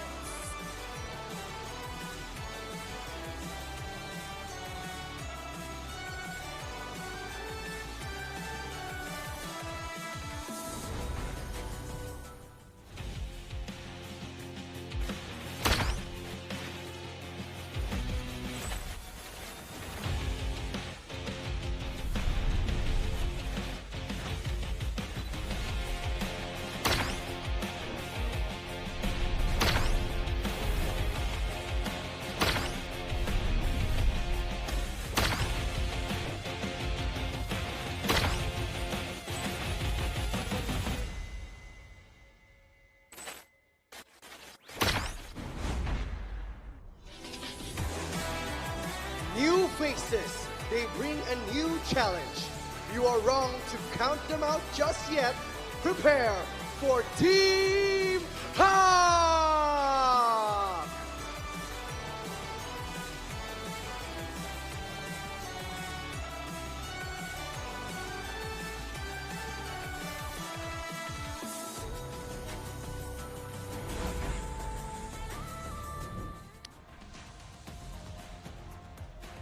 Right, so we take a look at the lineup here. We're going to start off with Nova Esports, represented by Wendy in the mid lane, Mooch in the farm, Xuan in the clash, Kongling in the jungle, and of course Weipit in the roam. These 5 members have been steady, they've been consistent. Slight changes, Kongling now taking over the mantle of the jungler, but this change hasn't affected them too much. In fact, I feel like they're even cleaner this time. Yeah, that definitely upgraded, I would think. I mean, no offense to CY, who Konglin did step in for, but it looks like the team has really kind of found its groove at this point. But they will be going up against Team Hawk, again, representing Malaysia, Lola by John and Nuno Man. These guys also have some experience, right? John has been from Magna Esports Club, 5th, 6th in the MKL 2025. Bai played previously with RRQ. They were 13th through 16th at the KIC 2025. And of course, Nuno, he was from Todak, 4th place at the MKL Fall. So these guys have a lot of experience, but they haven't really been able to find their footing at the KIS. This is a tough task. Some of these teams have been playing together for quite some time, and to go on stage to play them when a team is just finding their footing, very difficult situation for them. Okay, so before we get into the thick of the action, Hana, thank you for your love here. Let's go Nova and Team Hawk for Malaysia. Go all out till the end. Show them that we own this game. All right, I was hoping that you would read the Bahasa on that one, but okay, it looks like that will be for another day. We'll just read the English piece and just kind of move on. But as these players are getting ready, of course, we are now in the knockout stage. This is a best of 7, right? So this could be a lot of learning, but at the same time, they need to figure something out. This is a moment where it's, again, a chess match. The global band pick, there's not going to be a whole lot of options. When do you put your best foot forward, Kin? I think for Team Hawk, there is no question. You do it right from the get-go, right? Because this one is, I mean, probably the toughest challenger in the entire KIS4. Nova, of course, having been past champions of MKL, and now having that mantle and throne taken away from them last year. This is going to be a very important task for them. They want to show everyone that they are still the team to be feared. So with that, Nova on the red side, Team Hawk, they're going to be on the blue. You need to get this first flex pick as your blue side prio. There's no way you show off your strategy right at the start. Yeah, I think that's going to be key, definitely, for the draft. I mean, first pick is great. Secure something that's going to be solid. There's a lot of meta picks that are still available. Obviously, I mean, it's just game 1, right? But at the same time, it's the one thing that we've kind of seen from the KIS4 thus far is that teams have been really good at counter picking. The red side has been advantageous in the sense of being able to just kind of ensure that they have those lane matchups as they go into these games, because it's all about the minor details. Just having a slight edge in lane could be potentially game winning. Yes, plus the trickle-down effect is actually quite explosive, right? It's like compound interest here, where if you win the lanes, naturally you get to rotate faster, of which means you gain a little bit earlier access into your enemy's jungle, of which if you steal away those camps, that's free EXP, free gold that cannot be recovered unless Team Hawk or Nova, you counter invade, which is a risk in itself. So it really comes down to this ban and pick. How much advantage can you wrestle for yourself in this draft for the first part of the game? Yeah, that would be key for them. I mean, I think Team Hawk, if anything, this is kind of the setting the stone. Nova is not going to go away. If you're going to be joining the MKL Spring as well, Team Hawk also need to ensure that this is a great time to learn from one of the best teams in the world, right? And having that opportunity, taking those licks, if you will, or even being able to pull out some W's, now is the time to really experiment. Really take the fight to Nova Esports and make a name for yourself. Because again, when Nova see you later down the road, they don't want to look at you as somebody we just stomped over. We want to be like, oh, this is a team that is super difficult to play against. Actually, you know what? If I'm Team Hawk, I want people to underestimate me, right? I want you to prepare less. I want you to think that we're not a threat, and then we can get the sucker punch in. And right now, based on the drafts, Team Hawk, they're trying to make this as unorthodox as possible, right? Once you see the Dolia pick, you know there is going to be a Yang Xian combination, or maybe even a Nerza combination here. But Team Hawk, they completely take that out. So there's no Dolia, no Diadia. Nova, on the other hand, no Dharma and Jija. So this is going to be a different start. Team Hawk, go with the Zhang Fei, the Beast. Yeah, one of the best heroes in the KIS4 thus far. It's been so good. It's top 5 most picked thus far. 15 games. It has 10 wins, 67% win rate. It's just so strong, right? And this is a great starter, but it looks like Nova Esports, the Lian Po, which is the usual counter into the Beast, but it looks like the Lapu Lapu has kind of shifted and geared more towards that counter pick. But going with a Loon here, is that going to be enough, so to speak, for this potential big team fight there? I think it's great, right? Lung obviously offers you a couple of things. Number one, free burst damage onto turrets, even with backdoor protection with your flaming palms. That's number one. Secondly, the ability to get out of sticky situations with your infinite vastness, where he takes on the dragon form, his ultimate. That is one of the key things to be able to use against Team Hawk. But the crazy part about this is the fact that the Rifat Datu, or also known as Lapu Lapu for our newer players here, in the hands of Waypit, it's actually a straight up counter against the Unbridled Outburst ultimate of the Beast. Yeah, it definitely counters it. It does a great job here, but it looks like the Chano, this is going to be a known pick for a counter in the sense of like it deals well with Loom. I mean, it's, you know, it has some range, it has some mobility, it adds quite a bit. But the Loom, this has been the hero of the group stage here at the KIS. Number 1 picked. It actually is only, I mean, with 17 games, it's lost 10 times. So it has a 41% win rate. It hasn't done very well, but it seems like teams have really leveled up and figured out just how to counter this Loom hero. Yeah, because end of the day, Lung is not exactly the biggest AoE wave clear hero, right? He's a single target burst. Auto attacks, yes, you get one more hit onto another target itself. But that's where, you know, this Chano matchup is pretty much in favor for Team Hawk, right? Because with the Souls of the Wolves, when you drop those traps, the Lupine traps down, you summon the Wolves in.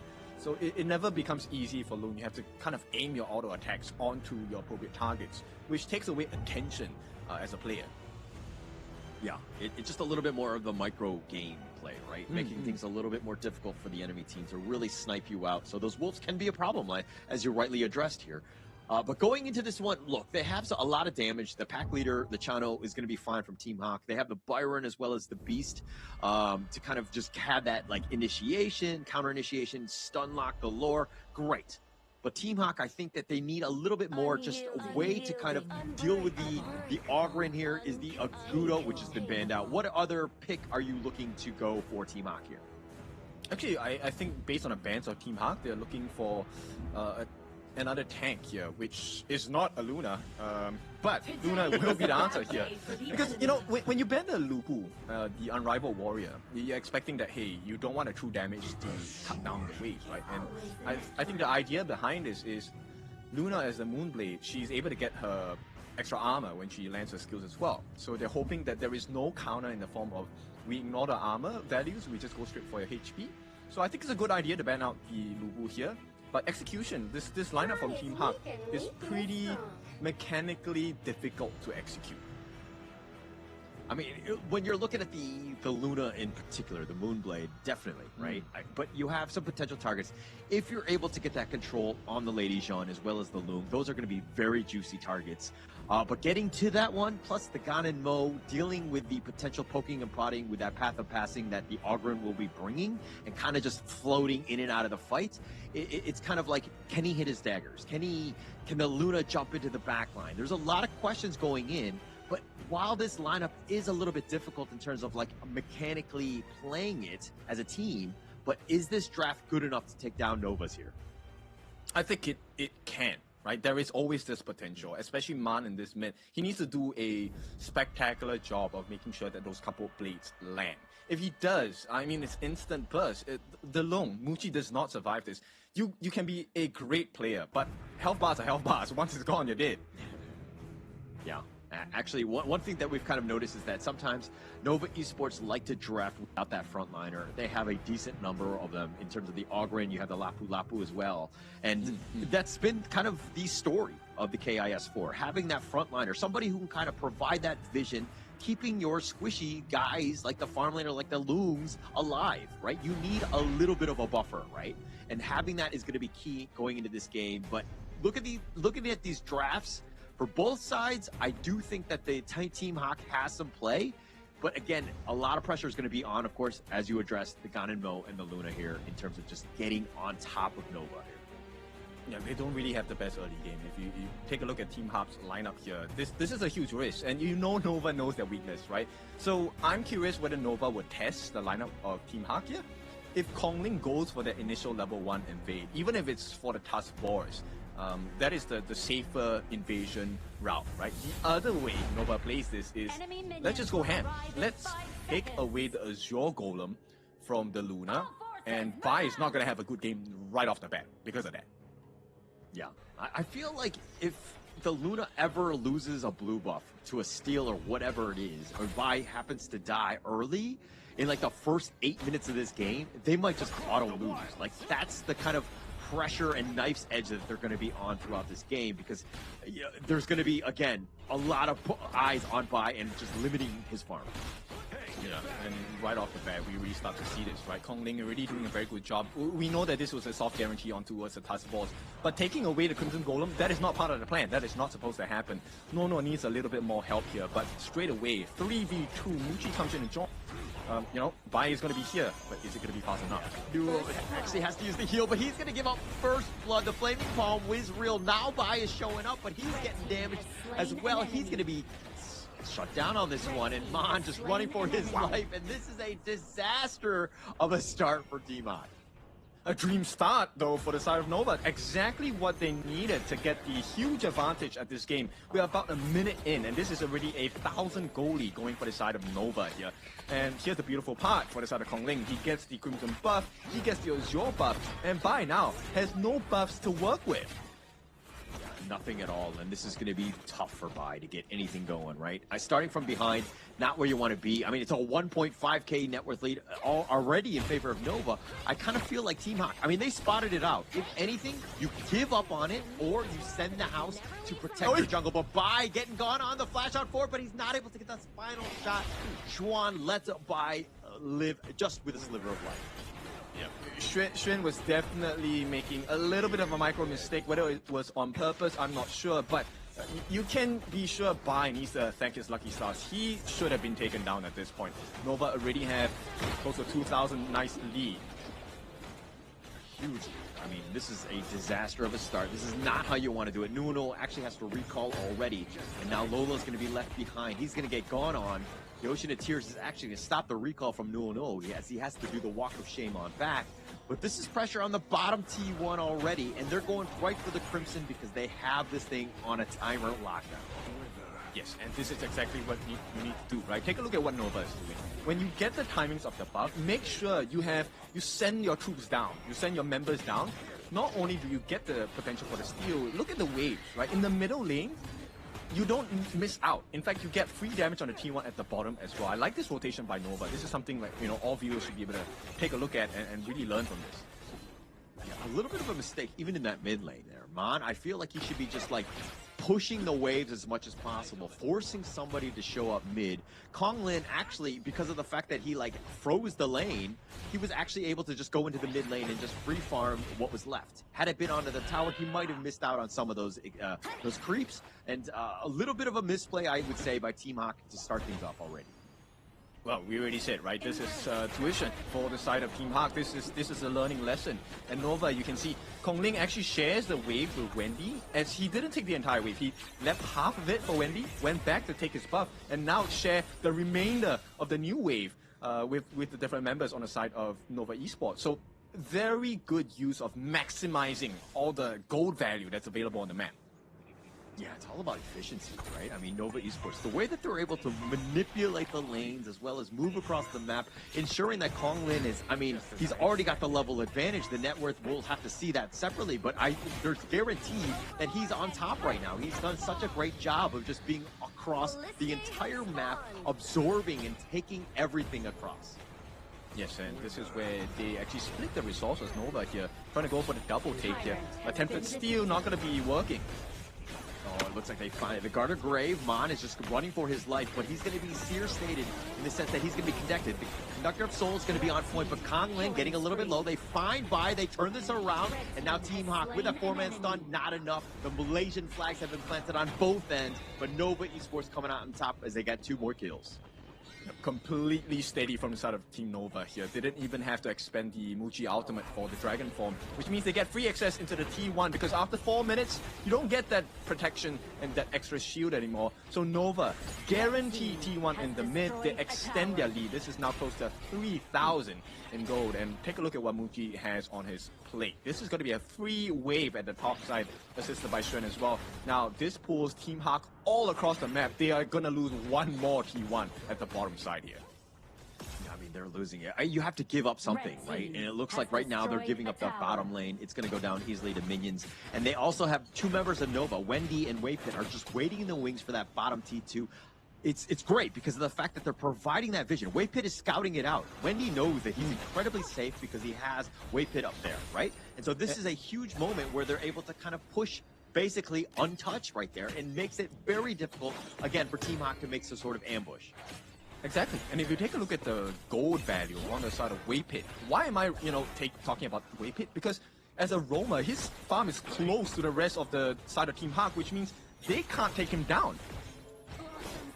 Actually, I was going to be like, hey, why are you talking about Waypit? Nobody cares about roamers. Roam lines don't matter, but all jokes aside, I'm a role player myself. But Waypit definitely doing his greatest in the sense that he's got a 600 gold lead in terms of the lane matchup against Nuo, and he's just provided so much. The vision score is going to be on point. Plus, he's able to kind of, if anyone were to potentially jump, he's actually got that counter initiation. It's going to be tough here for Team Hawk. It definitely is, right? Because Waypit's able to stand in the front. This gives him more space to roam around the map and really get information for the team without having to risk giving his life. And this is where Nova truly benefits, because you really get the setups perfectly. Wendy already throwing his Destructive Deluge as a deterrent on that defense. And straight away, 6.5 minutes, Team Hawk have to defend against a potential T3 take. Not ideal at all. Yeah, not ideal. If you're kind of like, okay, Team Hawk, what do we need to do better, right? Be like, okay, you need to be not defending your T3s at the 6-minute and 30-second mark. I think that should be a marker that, Team Hawk, as well as any team that plays Nova Esports, should have, because the amount of pressure that they provide. Nova Esports, again, look at this map control. There is no farm, no space for Team Hawk. Yeah, absolutely no space at all. T3 at the bottom here, under pressure. And all they need is a big setup from the side of Waypit or even Shen. Yeah, it looks like they want to go for this one. It looked like John just barely able to just limp away. No, he's going to be picked off. Lola had already been killed as well. As they dive in deep, they just go ham because they understand they have a huge advantage. Bai has been killed as well. They turn their attention now to the bottom T3. Yep, there's nothing left to defend at this point. This is going to be Mon taken out. Huge for the side of Nova. Yeah, absolutely huge. The Infinite Fast is just for good looks at this point, but more importantly, they're going to take the Crystal. Nova Esports just buckle down, and they say, hey, we're going to end this game sub 8 minutes. Let's do this quickly. All right, this is lesson number 1 for the side of Team Hawk. Nova, once again, still maintaining that level of strength. And we talked about this in right before the game started, right? This initial invade by Nova, how much damage is it going to do? And to be honest, that was not the amount of damage I was expecting. I expected, Kongling to just take the tusk boards and get out, but they saw something more, and that's why they're the pros. Yeah, absolutely pros on this one. I mean, it started even from minute 0, right? Right when they were invading, Nova Esports were able to do exactly what they wanted. I mean, they had the best start that you could potentially think about, especially when you're like, hey, we're looking to invade, but to take, get kills as well as the Crimson, all of that, it was just so tough for Team Hawk to even come back in this one. And that's crazy, right? Because normally when we talk about, oh, you're losing a Crimson, it's bad at the start of the game, but then they lost the Azure as well, and you have a Moonblade, there's a Luna. You need that mana regeneration, you need the CDR, cooldown reduction. And yeah, I don't think this is his fault per se, they just had no options. Everyone was shut down from the start of the game. Okay, if it's not Bai's fault, whose fault would you think it was? I would think it's... I think it's your fault, because... Okay, you know me too well. Yes, it probably was my fault in the end, somehow. But, I mean, I think that this is a great game for Nova Esports. This is exactly what they wanted, right? They understood that they can be very confident and be able to just completely dominate, as you see. Xuan leading that Nova to secure game 1, but to be honest, it kind of felt like everyone from Nova Esports were there to ensure that they got that win. I think it's important, right? Nova is showing you exactly how you take an advantage.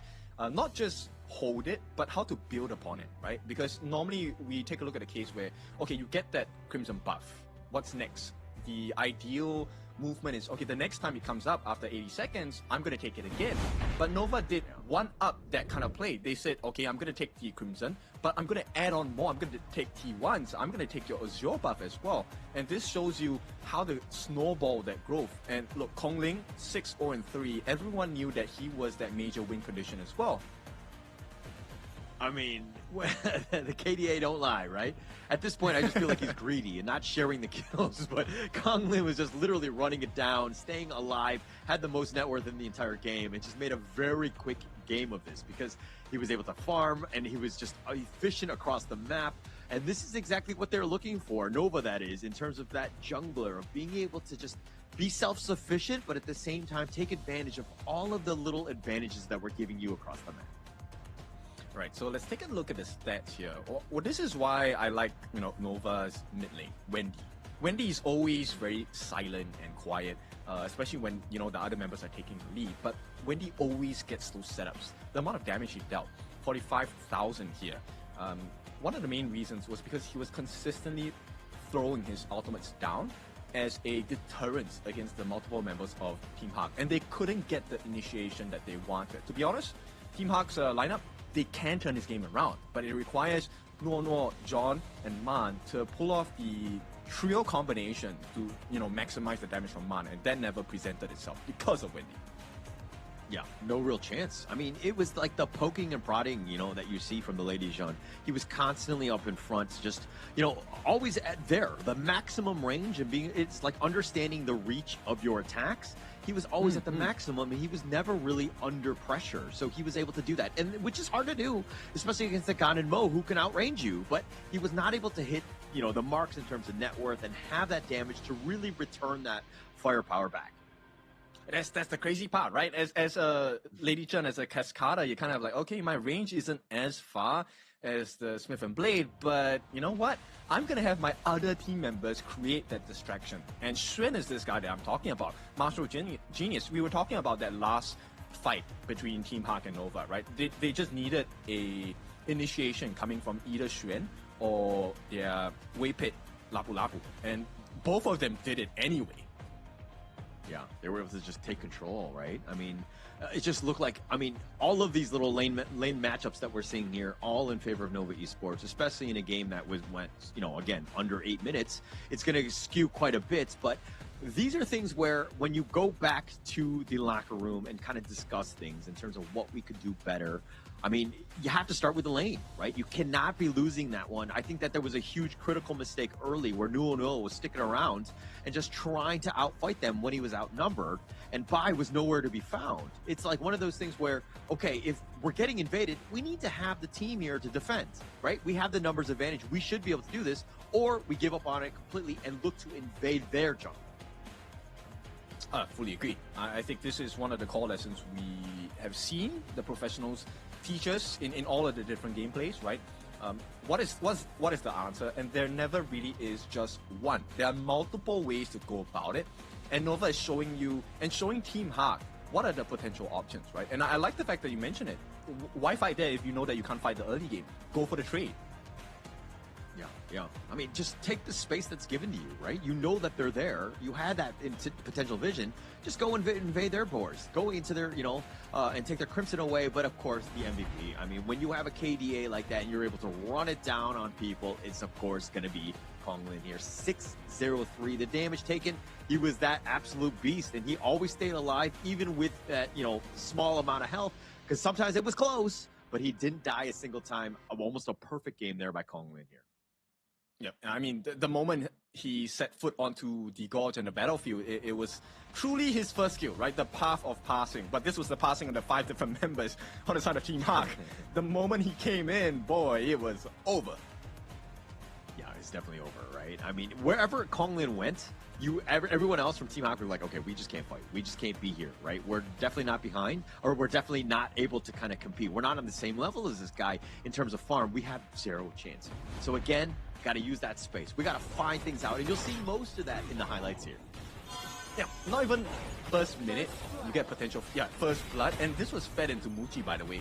Meanwhile, while Konglin actually saved his smite, he didn't use it for the touch force, actually used it for the Crimson Golem here. And once they got that started, it was all about, okay, can we bait them in? Does Team Hawk, oblige? Do they take out invitation to come and fight? And Team Hawk did, which was, not the correct information and choice, hindsight bias, of course. Look at Schwan, all the way in the back line. There's so much space for the rest of them, and they get the pick up on a John because he was isolated. This started with Schwan with that initiation.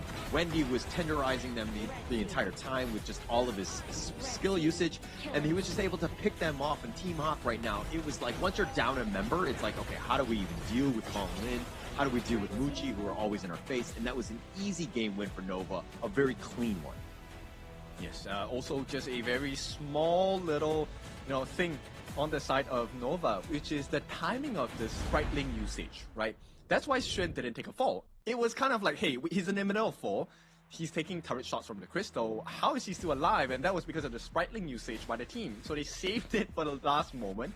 And the freeze coming in from Wendy on the passive, it just made Nuo. I mean, there was a chance they could have got one takedown, but because of the freeze passive, he couldn't do anything at that point, and they just took the game from there. Yeah, it just completely took it right there. But I mean, if you were going to be Team Hawk's coach, what are you telling the team? Like, how are they able to kind of respond to that shellacking that they got in Game 1? Santai to bantai, which is we chill to get the kill, right? So in the next game, we will have a better draft, and we will see what are the available options, right? Right now, I think Team Hawk, the only difference maker for them is about the choice. They're given options, but they haven't picked up the best possible choice when the options are given. So if Team Hawk can make better decisions as a team, I think they can at least make a stand, give some resistance against Team Nova here. I think it's funny that you say it's like chill to get some kills, because I felt like they were chilling a lot in Game 1 and they were getting killed. They were not finding anything. It seemed like Nova had completely had their number. For me, I'm of the type where, hey, if things are not working, something needs to change, right? And playing the passive style, for me, doesn't really work. Let's turn it up. Let's change it up. Let's be aggressive. Let's invade the enemy jungle. Let's try to play our play style and put the pressure on Innova Esports. See if it works. If not, I mean, we're still going to lose. I mean, playing passively, we might as well try something new. Okay, while the point of passiveness is there, I think Team Hawk needs to draft an earlier lineup, right? Give Bai the pay. Bai has been fantastic with the pay. His growth has been insane, right? They need that early game lead. If you know that you can't defend against Nova Esports, and you're taking a very risky late game, mid to late game composition, especially the Luna, why not just go for the counter invades or just go straight up for the level 1 team fights? Yeah. Early game, just like on a timer, pay style. Let's just go early, pay Byron, and just invade, right? And just try to just put the pressure onto see which one. Maybe Xuan, maybe Konglin. We got to find ways to limit those two guys as much as possible, because the space that they provide just let Muchi get going, and then he's able to close out games. So, like Team Hawk right now really need to change things up, especially in Game 2, or else we're going to have a bit of a short series. It is, and right now I like this ban from Team Hawk, right? You don't give away the Dolia Yangchen combination to the side of Nova Esports. Team Hawk, they like to start strong here, and they will take that Parasola for themselves. Beautiful work.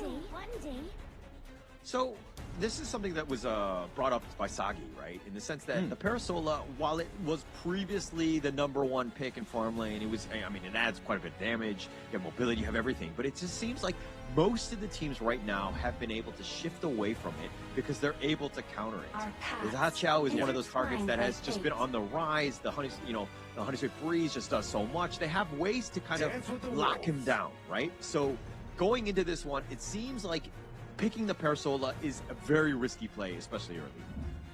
If you don't have the cover, I fully agree with that. And I like this response by Team Hawk, right? So they're trying to take away the attention from Lola in this early pick. Mighty Conqueror is a great pick, the Fatih coming in, because it can be flex, it can go into the clash, it can go into the jungle as well. The favor of this is the ultimate. So ideally what this Mighty Conqueror will be looking to do is to eat one of the CCs coming from Nova, which hopefully comes from the Bond Weaver, the idea, right? Once she jumps in, he uses ultimate, cleanses himself, and just run into the lineup of Nova Esports. At least that's what I hope they will do. Yeah, and it's also like another damage dealer, which kind of adds into this one. But now that you have the Refart Datu, you have that frontliner, you have a tanky guy, Nuno should be fine on that. But at the same time, it looks like Nova Esports are like, hey, we let you pick the pay many times. 3 picks, you didn't want it, we're going to pick it up. And now they're going to go fast and furious here. Nova Esports are looking to put even more pressure on in Game 2 here. Yep. Team Hawk at this point, they need a tank, right? One of the answers to an assassin jungle is if you can survive the initial burst, then you can kind of win the team fight. And now you know that Nova, they're contemplating the same style again. They're going for the potential invade. Tigress, this pay, he's going to be super fast-paced, he's going to be very mobile. So Team Hawk, there needs to be some answers. Either, 4-man defense in your jungle or counter-invade. Do something. Yeah, it looks like, okay, this is another one that's been a Nova special, the Ata.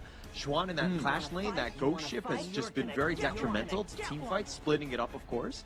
But he's like the only guy that's been playing at the KIS4. So this is an interesting pick. It seems like Xuan has kind of gravitated toward this pick after he was previously spamming the Guan Yu in the KIC 2025. So this is an interesting wrinkle in Xuan's lineup because, again, you have to think about, like, what is Nova going to be picking? And Ata was really never on the board until the KIS4. I mean, the buff coming into KIS4, Ata was definitely one of the main reasons why a lot of teams like Nova found success, right? Even in your ranked games, I'm sure you've met a white anchor every now and then, and you realize that actually this guy is pretty hard to kill. So right now, Nova Esports, I really like their draft. You talked about this just now, the Breeze Heart, the Xiao Xiao, definitely a great answer. So for Team Hawk, positioning-wise, I really hope that the Mighty Conqueror, which is going to be in the hands of John, and Lola as the RD, the both of them, they can't stand together. If they do, Wendy's gonna get the knockup, and it's bye-bye for both of them.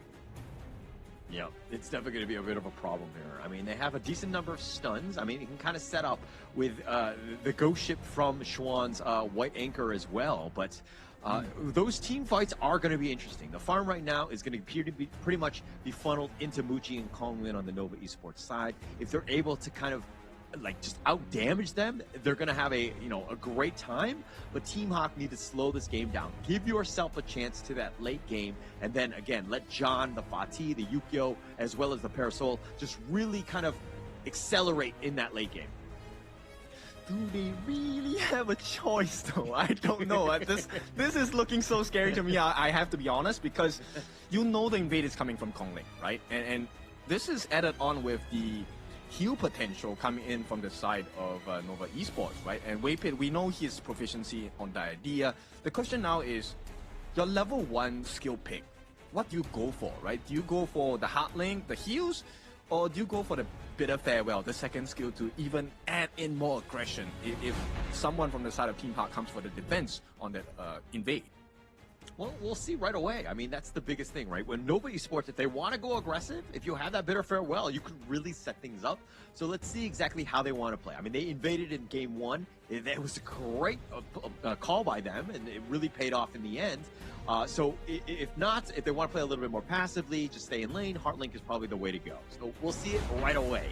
Enemy minions will arrive in We'll see. 5 I think it's less of a question at this point about whether they're going to invade.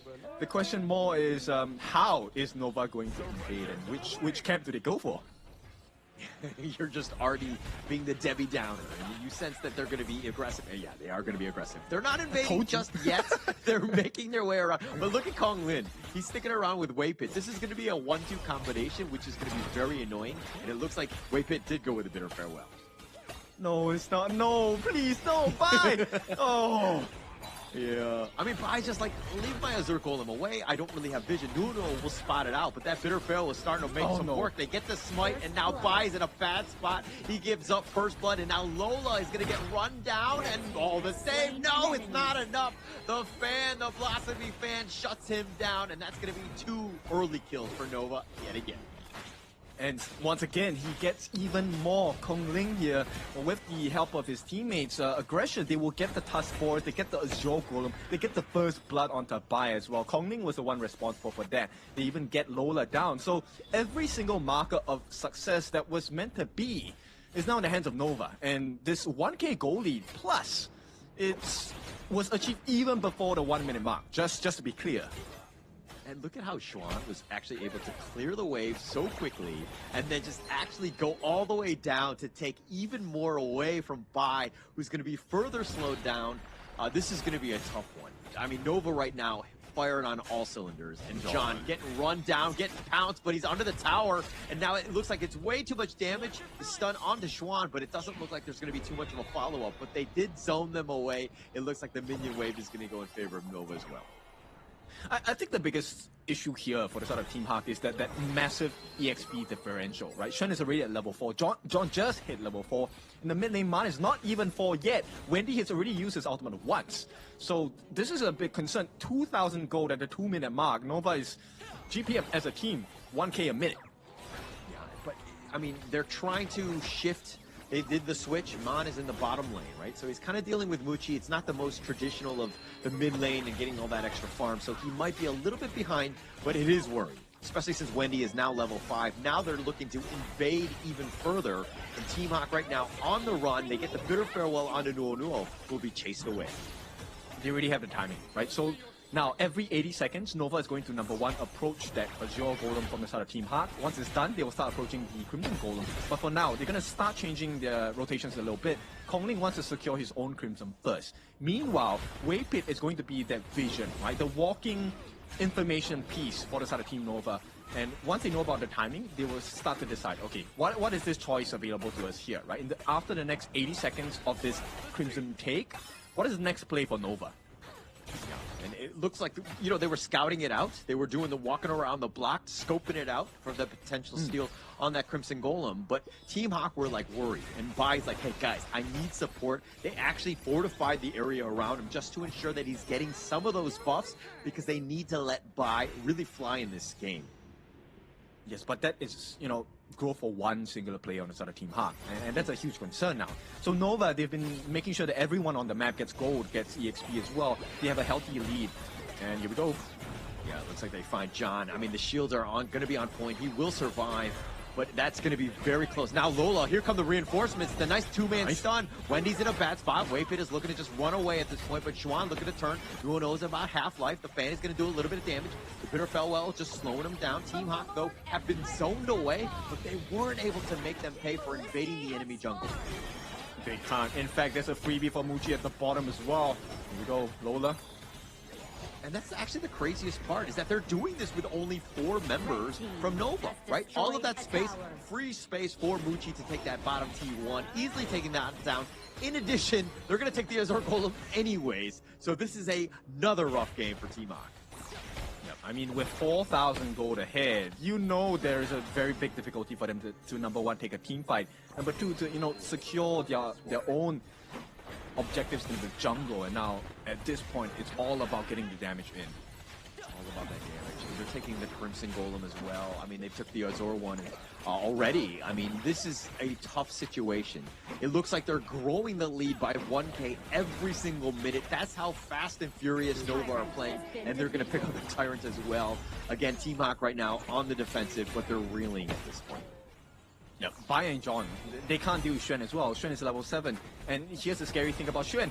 As an Arta, the white anchor, every time you use your skills, if it lands on the opponents, you actually get health back. And he's already tough to deal with. He's the ability to tank against the Nova lineup. And with the healing factors coming from the usage of his skills, essentially now, Xuan is unkillable. So it's what, 5v6 at this point.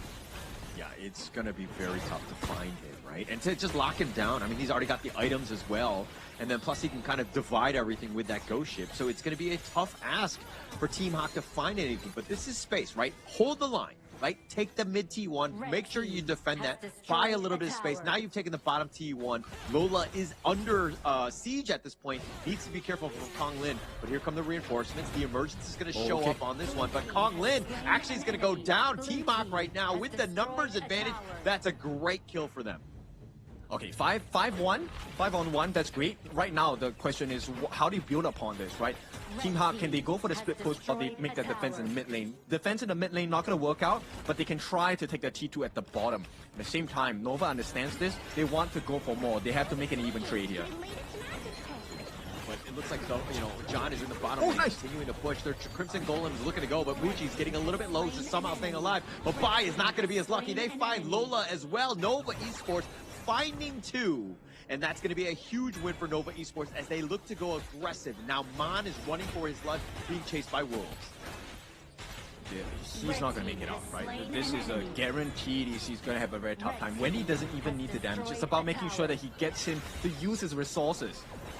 Oh, here's the emergence, just a sidestep on this one. He gets on out, and he will stay alive, but he did commit the ult on this one. But through that all, Kong Lin was in the bottom lane, taking down John, so you are getting some sort of, kills elsewhere. Again, down about 8k, tough situation for Team Hawk. Actually, that's kind of cool. I did not know that mechanic. Man uses a flash in the middle of his emergence to actually get the emergence to land at another spot here. So Team Hawk, there's a good play, individual skills from Man, but that's not going to be enough. Nova already knocking on the door at 7.5 minutes here. They're looking to just take this one down. The top T3 under siege. Team Hawk, all they can do is watch. I mean, they can call the police, but even them, I think they're going to come a little too late. They have the ghost ship. They find him, and they get the pickup on Amon. No emergence on that one, as it was on cooldown. And again, he gets picked off yet again. Yeah, they called for the ambulance, and they got it, but it was a surgeon that came out, and right now Nova is just doing surgery on the base of Team Hawk. It's a pediatrician, not the right one. Anyways, he goes down, but now this mid T3 is under siege. This is going to be a tough hold. Mon is down for another 5 more seconds. But Nova Esports, the way that they're doing, the Raging Sea is going to be committed. The light step on back, and now they decide to go. They find Bai, they get the pick off. Mon is right back up, but Lola has already been killed. And Nova Esports, just like that, in a hurry, making it happen. And they find the Crystal, and Nova Esports take game 2. Once again, without dropping a single member in this final push. They did give away 1 kill though, which is a blemish on the record, but Nova still a very strong start to the series in our best of 7. 2-0 already. 2 more wins net them the series. Team Hawk needs to find a solution quick. Yeah, I would say Nova Esports get a grade of an A-. You can't die a single time. I think that's unacceptable at this stage. I mean, if you're playing for perfection, Nova, no, all jokes aside, they were just firing on all cylinders, really tough, right? Team Hawk right now, just absolutely reeling, understanding that this is a titan of a team. This is such a scary lineup. I don't know what Team Hawk can do at this point. And bear in mind, this is like combinations of which still plenty are available because it's only 2 games in, right? They haven't really burnt out their hero pool. And year on year, or event by event, you know that each individual player across all the different teams, they're building their hero pools. So it gets even more difficult now because Team Hawk, Nova is not running out of steam just yet. Yeah, I mean, just 2 games in. And even that draft, you're kind of thinking, okay, it's not the strongest of Nova lineups, but the way that they're able to execute, it doesn't really matter what they're able to play. That's how deep their hero pools are as well. They're able to take any hero and just play to the next level. Another really good game by Nova here. Okay, so let's make some predictions here, right? Okay. What is this next jungle that they're going to pick up on the side of Nova, right? They've already used the Pei, they've used the Ogren. Are we looking at a Yang Jin Dolia combination? Fade? Oh, Yang Jin also can. Yeah, I think Konglin let the guy just style, right? I think that Konglin is just like one of the best. And I think that that's the biggest thing. If Nova Esports, some of the games are, let's just be very honest, a bit of a easier game for them. They're going to have a much easier time in that sense. So you can probably experiment a bit or kind of let some of your superstars just stop, right? And I think Fade is one of the perfect heroes for Konglin. He's done it in the past, so let the man shine even more. Right, so let's break down how this really came to be. That initial invade, once again, was a huge success for the side of Nova. And knowing the Pei, the Tigress, once a Tiger feasts, he's going to get that protein in, he's going to be stronger, the muscles will be flexed. Konglin didn't really rush in for the kills, it's more about the team setup this time, right? And my personal MVP for this game is Xuan, because Xuan was just the great wall that they could not climb over on the side of Team Hawk. Yeah, no real answers. I mean, the way Xuan plays is just like, it's quiet, right? He's not like the most boisterous of people as well, but it's also a thing where he's just so solid in that Clash lane, providing so much, and it was so difficult for Team Hawk to find anything. And this is why when you're looking at like creating a team yourself, the Clash laner, yeah, he's going to be on an island, and you're kind of thinking, we can kind of throw away that lead. But look at the value that they bring to these games, right? I mean, the damage isn't the highest, so you have to look elsewhere. But the way that the team played around Xuan's vision is why Nova Esports are so good. Yes, the theory behind the draft is so smart as well, right? Xuan is already a person that's really hard to take down. Enter Weipei on the idea. Heals galore, and it's already difficult to take down this ghost ship captain. And now you have to deal with him having heals as well. That's insane, right? Team Hawk, they were trying to go for this very aggressive damage-based lineup, but they didn't have the items to do it. They didn't have the EXP to do it as well. And once again, very steady performance by Nova as they really cut down Team Hawk in game number 2. Yeah, you're complimenting Weipei on the heals and everything, but where was the heal on Konglin when he died, huh? Where was he on that one? So, well, hopefully we'll see that one in the highlights to see, because again, he didn't make the save on that one, so that's going to be a blemish onto Weipei. He needs to ensure that he's always near Konglin. But in this game, this gold graph, everything in favor of them. I mean, this took 8 minutes and 17 seconds. That's another quick game by Nova Esports. But again, they're just looking too strong here. Okay, I have an answer. It's because you need to keep your jungler humble, right? You can't give him success all the time. This is a parenting lesson, right? If you win too many times, you're kind of like, hey, I'm very good. So this is a humbling experience. Weipei, we know him. He needs to teach his new jungler to keep on pace. Is this what you do with your rank, your team? Your jungler, you don't compliment him, you don't support him, because you know that if he starts getting good, it gets into his head. He has that ego, and then he might leave you guys as a team, right? No, stay here. But with that being said, beautiful game once again by Nova, and the stats do really tell you, right? This one, I think, once again, he was left, funnily enough, him stranded on an island because nobody else could really help on the side of Team Hawk, and it takes a bit of time. The composition on the side of Team Hawk needs a lot of gold. You have a Nua, you have a Fatih, you have a Arlie. These are all mid to late game heroes. They need early game heroes to be able to contest against Nova, especially when you know that Nova has a very strong tendency to invade, knowing that you don't have the defense here. Yeah, and it looks like Team Hawk right now, I mean, their drafts, I mean, to your point, kind of late game centric. They need to kind of shift gears a bit and just go early, right? Set the tone, do something so that you're putting Nova on the back foot, because I think they're playing a little bit too scared, and they're trying to play a standard game, which Nova Esports just absolutely dominated. Yeah, you can't best a team that knows the usual routes. You need to throw those sucker punches, surprise hits, right? The surprise uppercuts. So Team Hawk, I think they need to rework the way that they're drafting. Stop thinking of it, inside the box. Think outside of the box. Yeah, like bringing a gun to a knife fight, right? Like just change things up. Like give yourself such a huge. Okay, I'm not saying that at all. I think that's a terrible idea. But the MVP of this one will be Wendy. The setups were real from the Breeze Heart, right?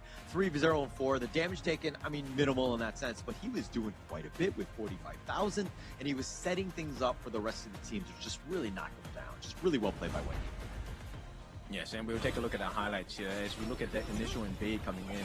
Bai did try to get that first Azure Golem for the efforts this time, but did not work out. This was also thanks to Wendy, who was helping to get the setups onto the team. And once they have the numbers advantage in terms of not just EXP, but buffs and gold as well, this is where Nova really started to shine. And there were a couple of moments where, you know what, Team Hawk actually did make some very nice plays. They got that 5-on-1 onto Kong Ling. That's why he was taken down, by the way. Nothing to do with Waypit. And the other thing was the fact that they actually made a decent defense in their mid-T 2. But unfortunately, they couldn't buy more time because this mid to late game composition was not apparent. The growth was not there. Look, from what I've seen, Kong Lin by himself, 1 versus 5, you're going to see him die, right? I think we just saw that as well in these highlights. But with Waypit there, it's a 2v5, and that changes everything. I have full faith in Nova Esports to do much better than what they did here. How dare they let Kong Lin die? I like it. I like the fact that you put that situation there that it's not going to happen. And nobody can prove you wrong. So Exactly. All right, well played. No chance on that one. But again, Team Hawk right now, okay, you're down 0-2. I think that you got to think of this in the long game, right? We got to find a game. This is a must-win game, game 3. You cannot be down 0-3 where you're at a match point. Elimination game at that point. So again, this is one where we were talking about it earlier. We got to pick something fast and furious and do it quickly. Okay, so let's put our minds to test here. Let's take over Amox's position for a little bit. Coach Holler and Coach Kin, what are we thinking about? What's this early game jungle that we want Team Hawk to have? I think that, like the pay Byron, I think that you just need to draft that early. I think that just set the tone, and then try to protect the pay as much as possible. Look for enemy invades. You've been playing too passively. You've been sticking around. But yeah, I think that you need to play different. Got to be aggressive. Okay, Coach Holler, there's no more Byron. They used it in game 1. No, I was Amu there. I totally forgot his Amu. I would not have forgotten that as Holler. Duh. I was in his mind, and he forgot. So, but yeah, okay. Without Byron, I mean, look, I think that you want to just kind of get pay going. Maybe, I'm trying to think who else.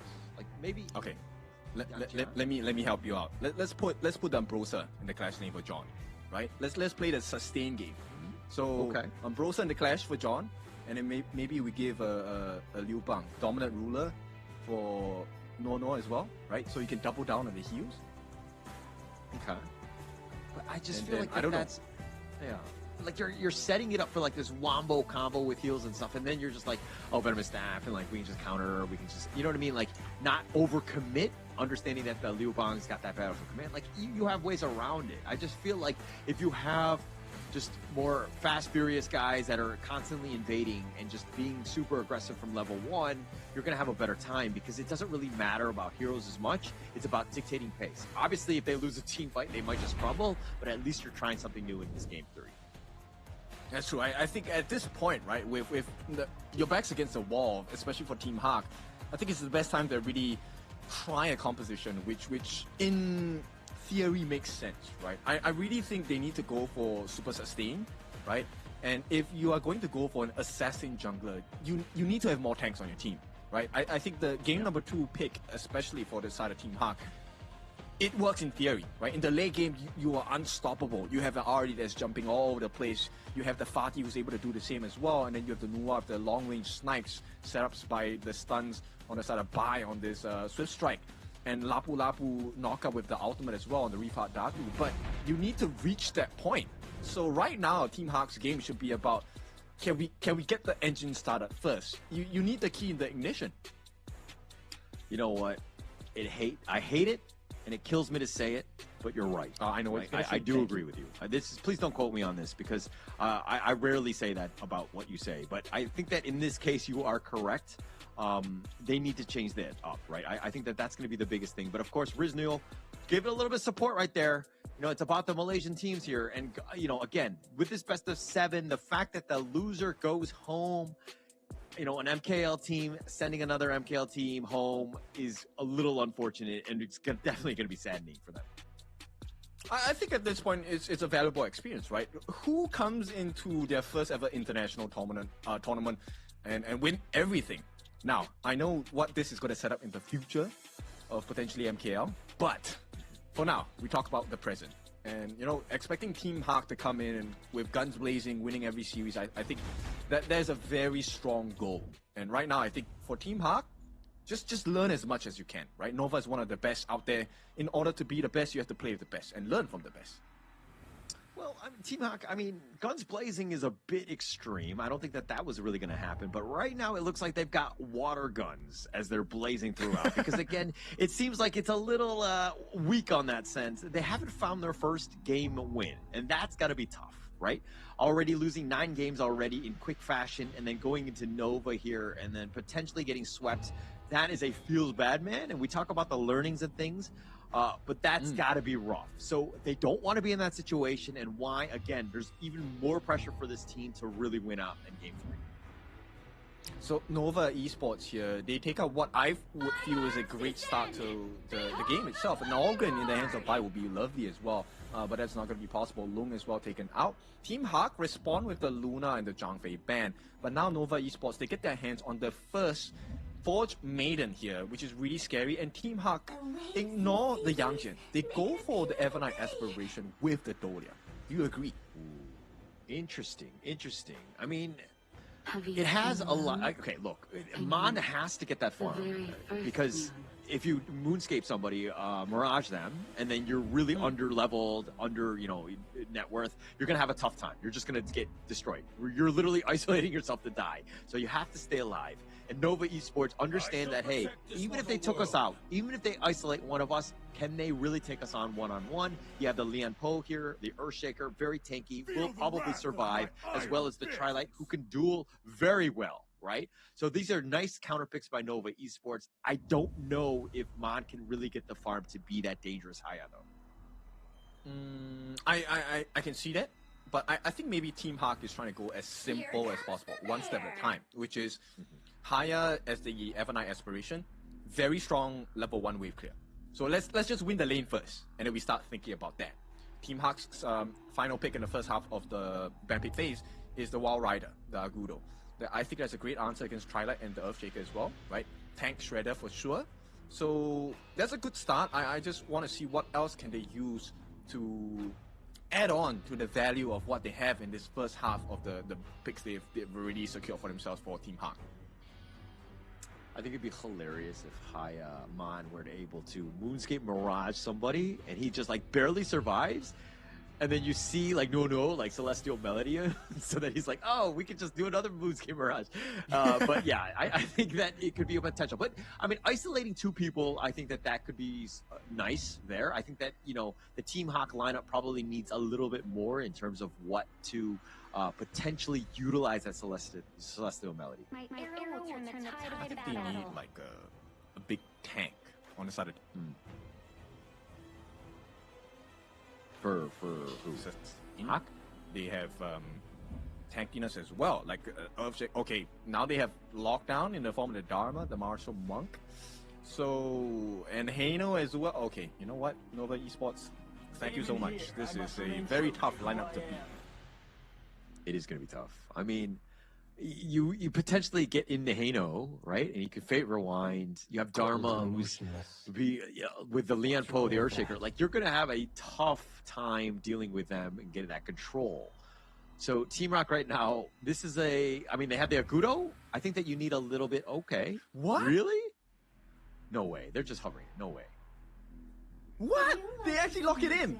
Diao Chan, Lotus Dancer, okay, I get it. Like, there is a potential of long drawn fights, but if Nova Esports gets that initiation that they're looking for, you have no fight. Like, where's this burst?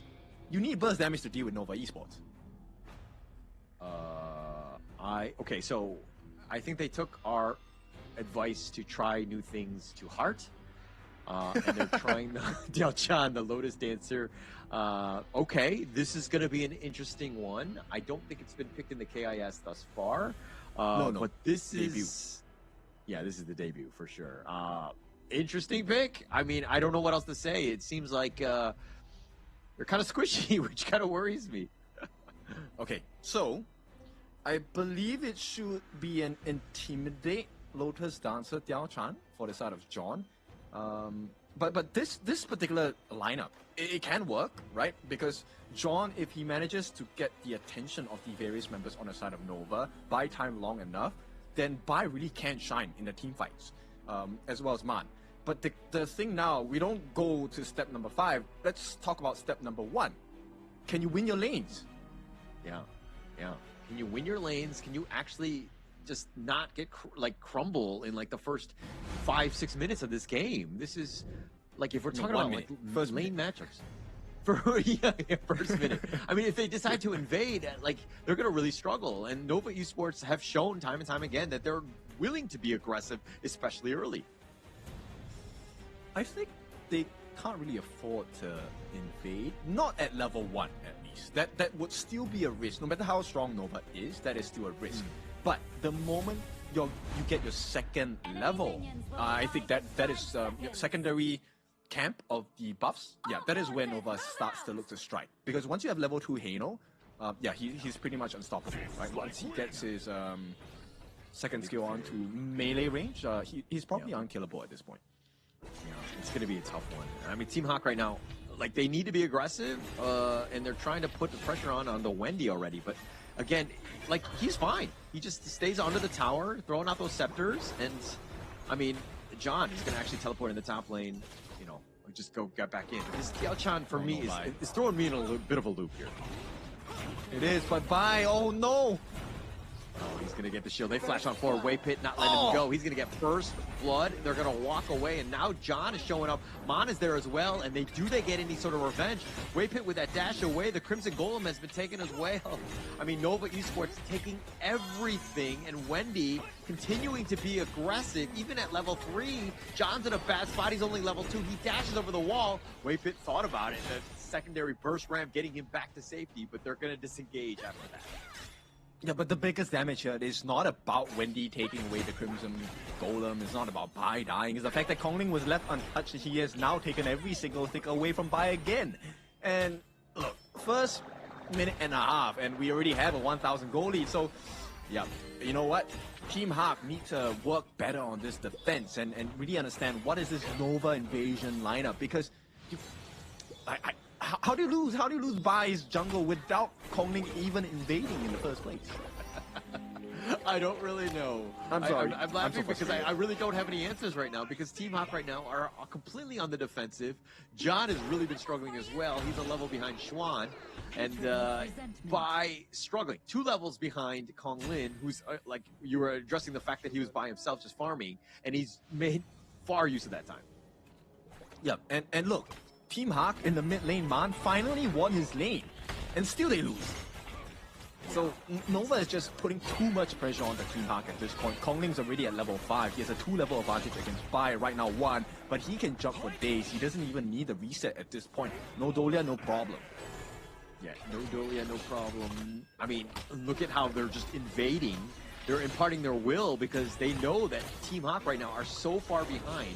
They're sending the house because they know that they need to at least try to defend this Crimson Golem. But it doesn't look like Konglin wants to really just go for that 50-50 smite. They're going to be back now. Yeah, Bai would do well not to use his smite at this point, right? I think he needs to save it for his Azure Golem.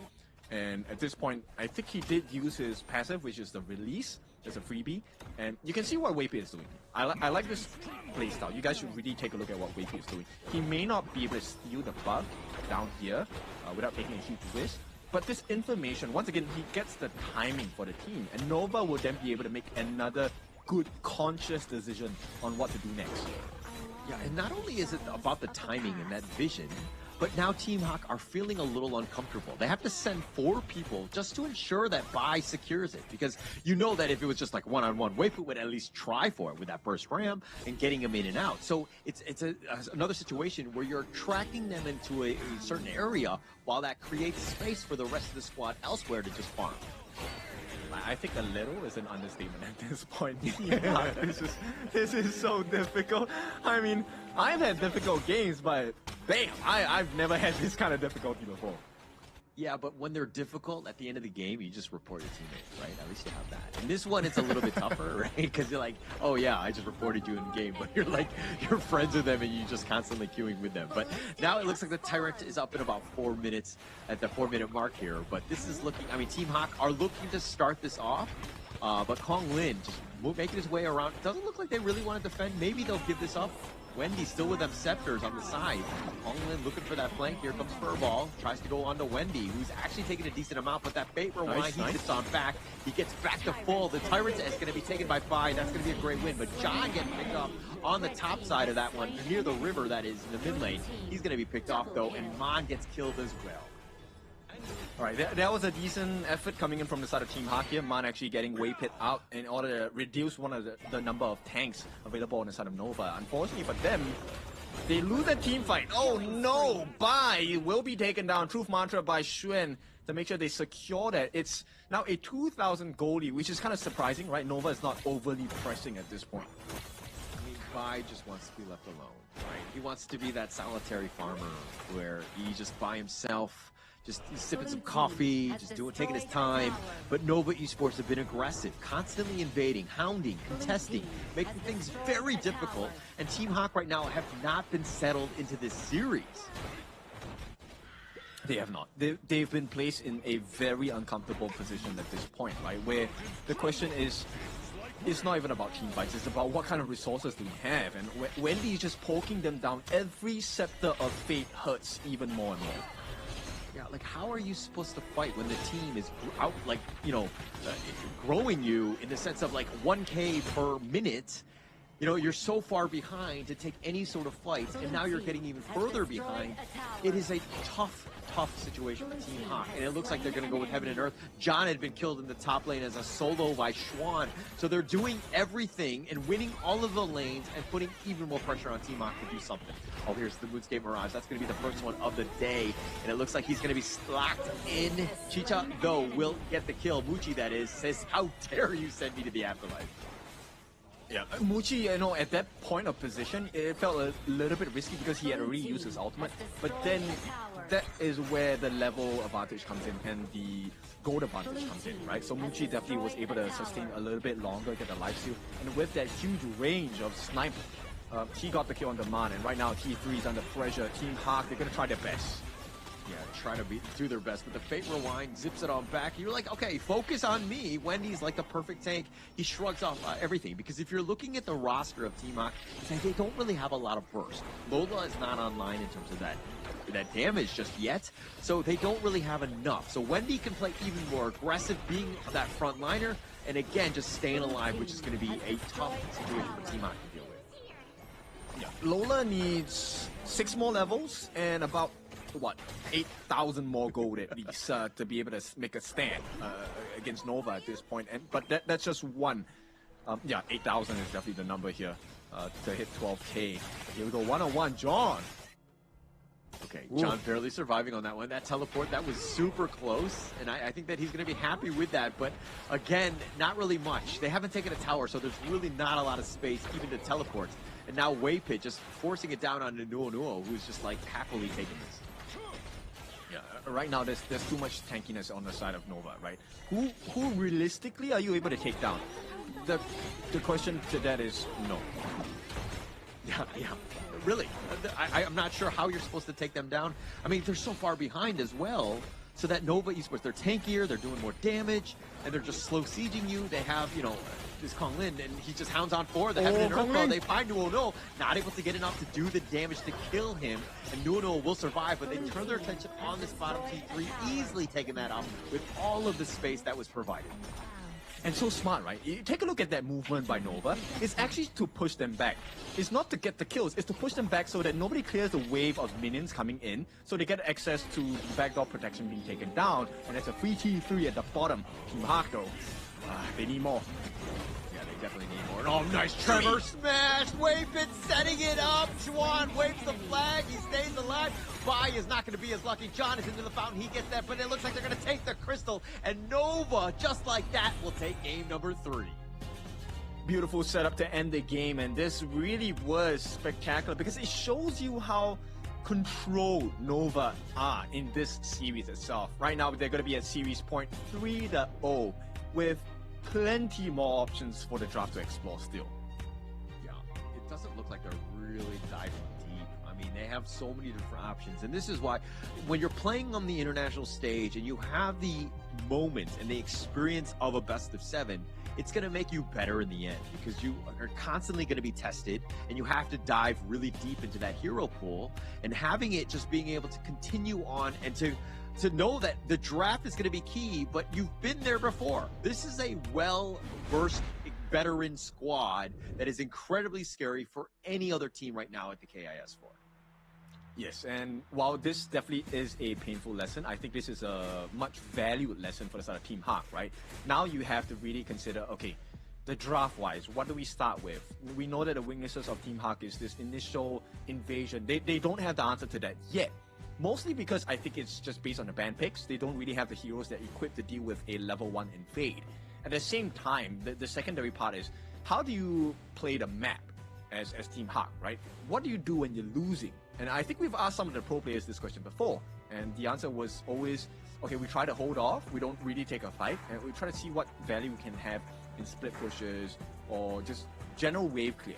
But, you know, Team Hawk, this really is a tough lesson. Yeah, very tough lesson. I mean, the biggest thing, but it's a glaring issue and it's a fixable one, right? I think that they're going to go back into it and they're going to be like, hey, actually our early game is absolutely not good. I was going to use other words, but let's just say, just go with that in that sense. I don't want to be too harsh on that team because, like, they need to shore those up, right? They need to figure something out. At least give them a 50-50. Give themselves a chance because right now, again, they're so far behind in the early game where the mid and late is non-existent for this team. Yeah, they need to figure something else out because if you give a try like over to the side of Nova, and they did this without the Dolia combination, by the way, so this is something that's really scary.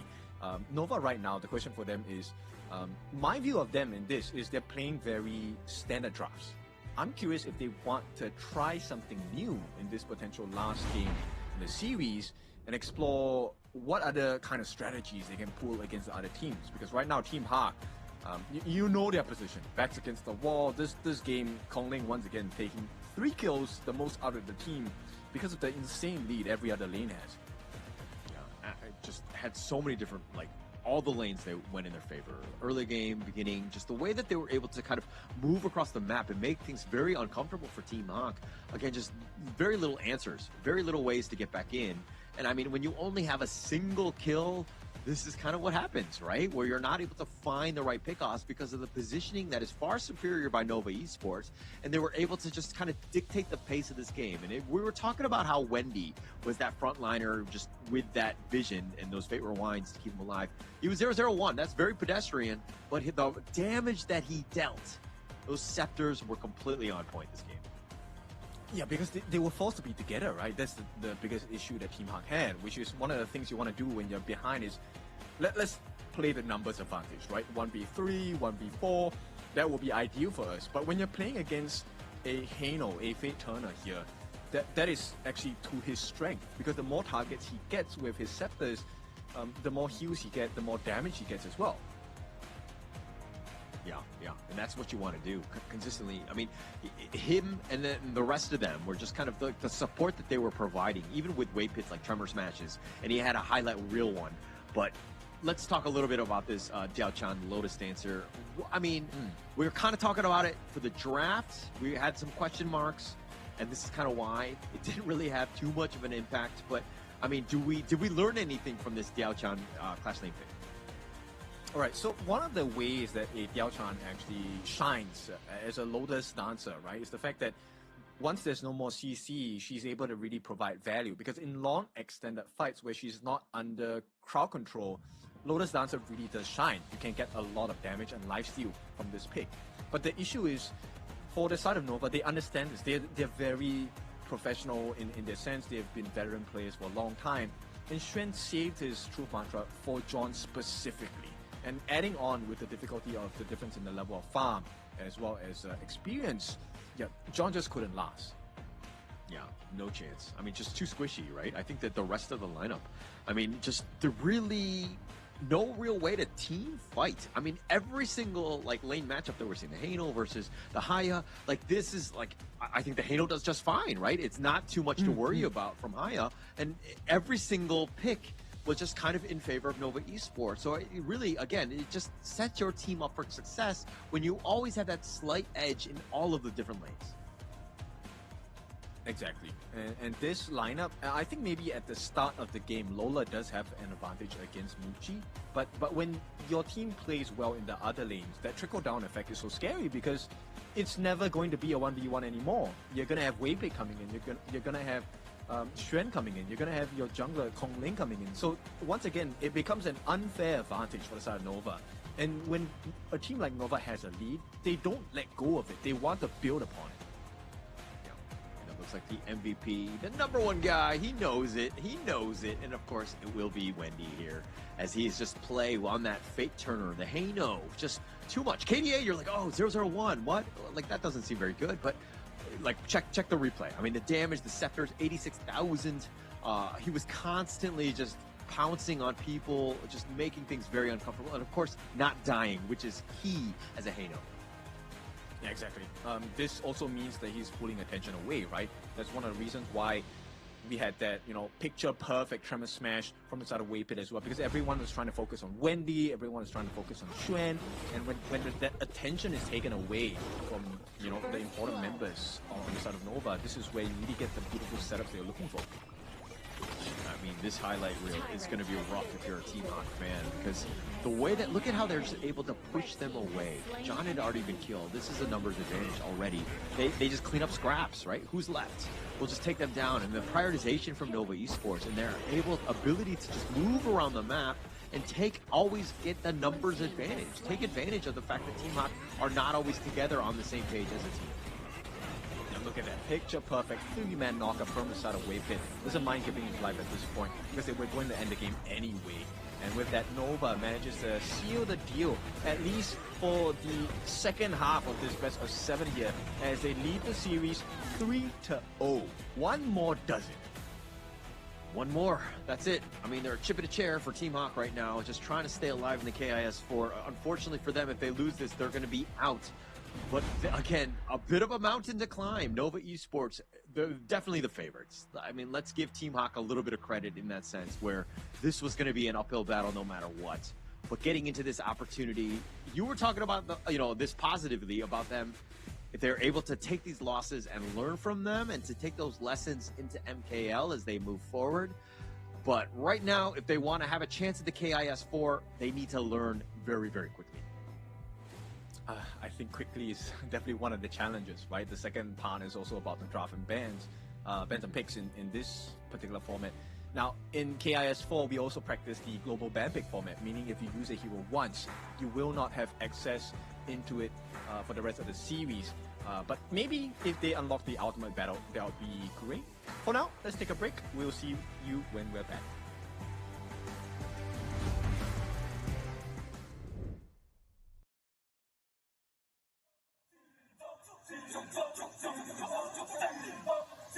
Kings Invitational Series, let's go! Bertahun-tahun ku ditempa, harap yang karang murka, enemy di setiap langkah, Ganten datang mencoba, panggil ku one man army, satu orang 1000 nyali, Del spirit dalam nadi, sini maju ku ladeni. Langkah sudah jauh mereka pikirku mau mundur dan buang sau. Kehormatan yang utama di puncakku pertama. Berdiri hantam balik semua yang halangi arah. Pikir-pikir lagi kalau kau mau halangi. Genderang perang sebab bunyi sini hadapi. Old school tank mentally dia takkan berhenti. Bukan instan imitasi. Coba kau lihat sapu cara bermain agak lain dengan strategi yang saya desain. Aku lemah mastermind di balik kekacauan. Satu punchline sapu ku mundur semua lawan. Insting terpukul deteksi ancaman. Enemiku libat seperti Anoman. Yo satu pukulan tangan kosong. Jatuh runtuh panggil aku Wukong. Masih strong power hantam lawan yang menghadap. Sapu cakar lebih tajam lebih dari kopong pedang. Yang saya incar turawana bukan tata hingga sana. Maka wajar apabila dong bilang sampai bijaksana. Siapa yang berani mendekat kemari? Sayang kesana atau kau yang kesini? Jutaan kalian pun saya terakan lari. Seranganku cepat sulit kau hindari. Terus, push, everybody move, move, move, move, move, move, yeah, move, move. Saat datang dengan mode brutal, kendalikan setiap titik vital. Damage magic, serang mental fisik, 1000 taktik, kau kalah cerdik. Mau coba jatuhkan sama mana bisa, siasatmu sudah saya analisa. Terdapat selak, gerak, geriku sulit tu dilabrak. Game over, hancurkan semua tawa. Kombinasi skill dan power, teleportasi ala enoku yang LOK.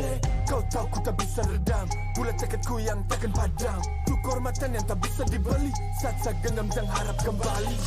Adu mekanik tingkat tinggi, siapa paling berani? Aku paling gigi. Pedang raja yang kuhulus, tebasannya bak angin menghembus. Long life the king, akulah raja, dentuman zira, ini mental baja. Akulah hukum dalam wujud nyata, seni tempurku susah tukar baca. Y'all better run, I've already won, nowhere to run, your time is done. Tidak bisa kau atasi, berat untuk kau hadapi, kalah pedangku menari, kau balik kanan dan lari,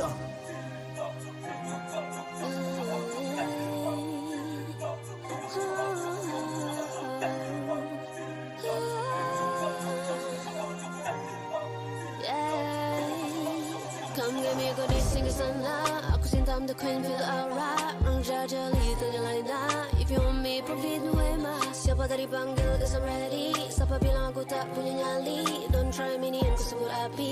Yes my melody, you can touch me. You ready, you jajali.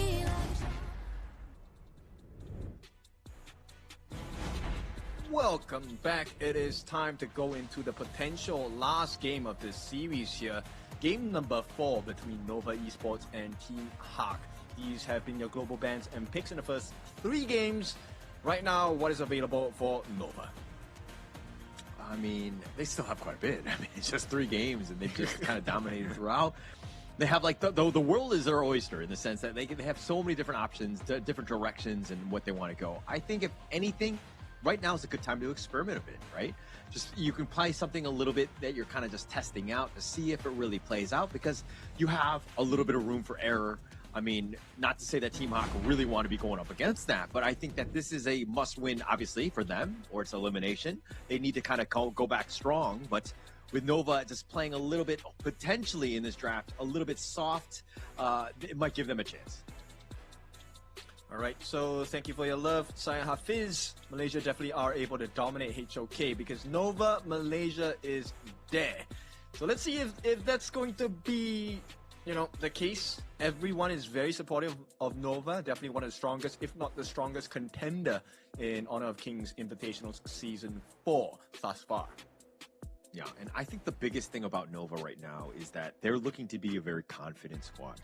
I think that, you know, when we talked about the KIC 2025, when they were going in, this is a team that had some question marks, right? Were they able to deal with HBSC, who got the better of them in MKL Fall, as well as the KIC? So this is a time for them to just be like, hey, we are still top 3 squad in the world. We might be the best one right now in 2026, but we need to kind of continue with that swagger. That's going to help them throughout because we have a long roadmap of esports tournaments ahead of us in terms of the Honor of Kings scene. So this is a great time to build that confidence. For sure, because like you said, this is just lap number 1. It's going to be a long year for 2026 HOK, and this is going to be one of the most action-packed ones yet. So talking about this action, Team Hawk now in the prio pick. No, it should be the other way around. So Team Hawk with the red side. So Nova gets first pick. What do they ban out here? There is only one more big tank jungle left for them in this draft for the side of Team Hawk. I think they will ban it out for Nova. If Nova Esports wanted to be BM, they just like don't ban anything. Like, you pick what you want. No, I'm just kidding. They would never do that. But they're going to ban out the Loong. Again, this has been the most picked hero in the KIS4 with 17 picks already. And it hasn't done the greatest. It has like a 40% win rate. But they're basically Nova Esports are onto something, and they want to limit as much as possible, especially Lola here. Yeah, I think this really gives into attention for Team Hawk, right? Lola, how deep of a hero pool do you have? If you don't have it, now's the time to kind of build it. At the same time, even if you get your so-called preferred pick, your team composition needs to make sense. There needs to be synergy and chemistry inside. Mm-hmm. Yeah, I think the synergy is going to be the most important. It looks like Nova Esports right now is just completely focusing on Lola. Just like, how deep are you going to go? I mean, the Chicha can be flexed, but it's something that they are going to ban, look to take that away. They're going to go the Yuan, which has been the 2025 hero. It was one of the most popular ones. It has a lot of sustained flexibility as well. Just a great first pick as well. Okay, Team Hawk are going with the War Saint with the Peacekeeper hovering over it.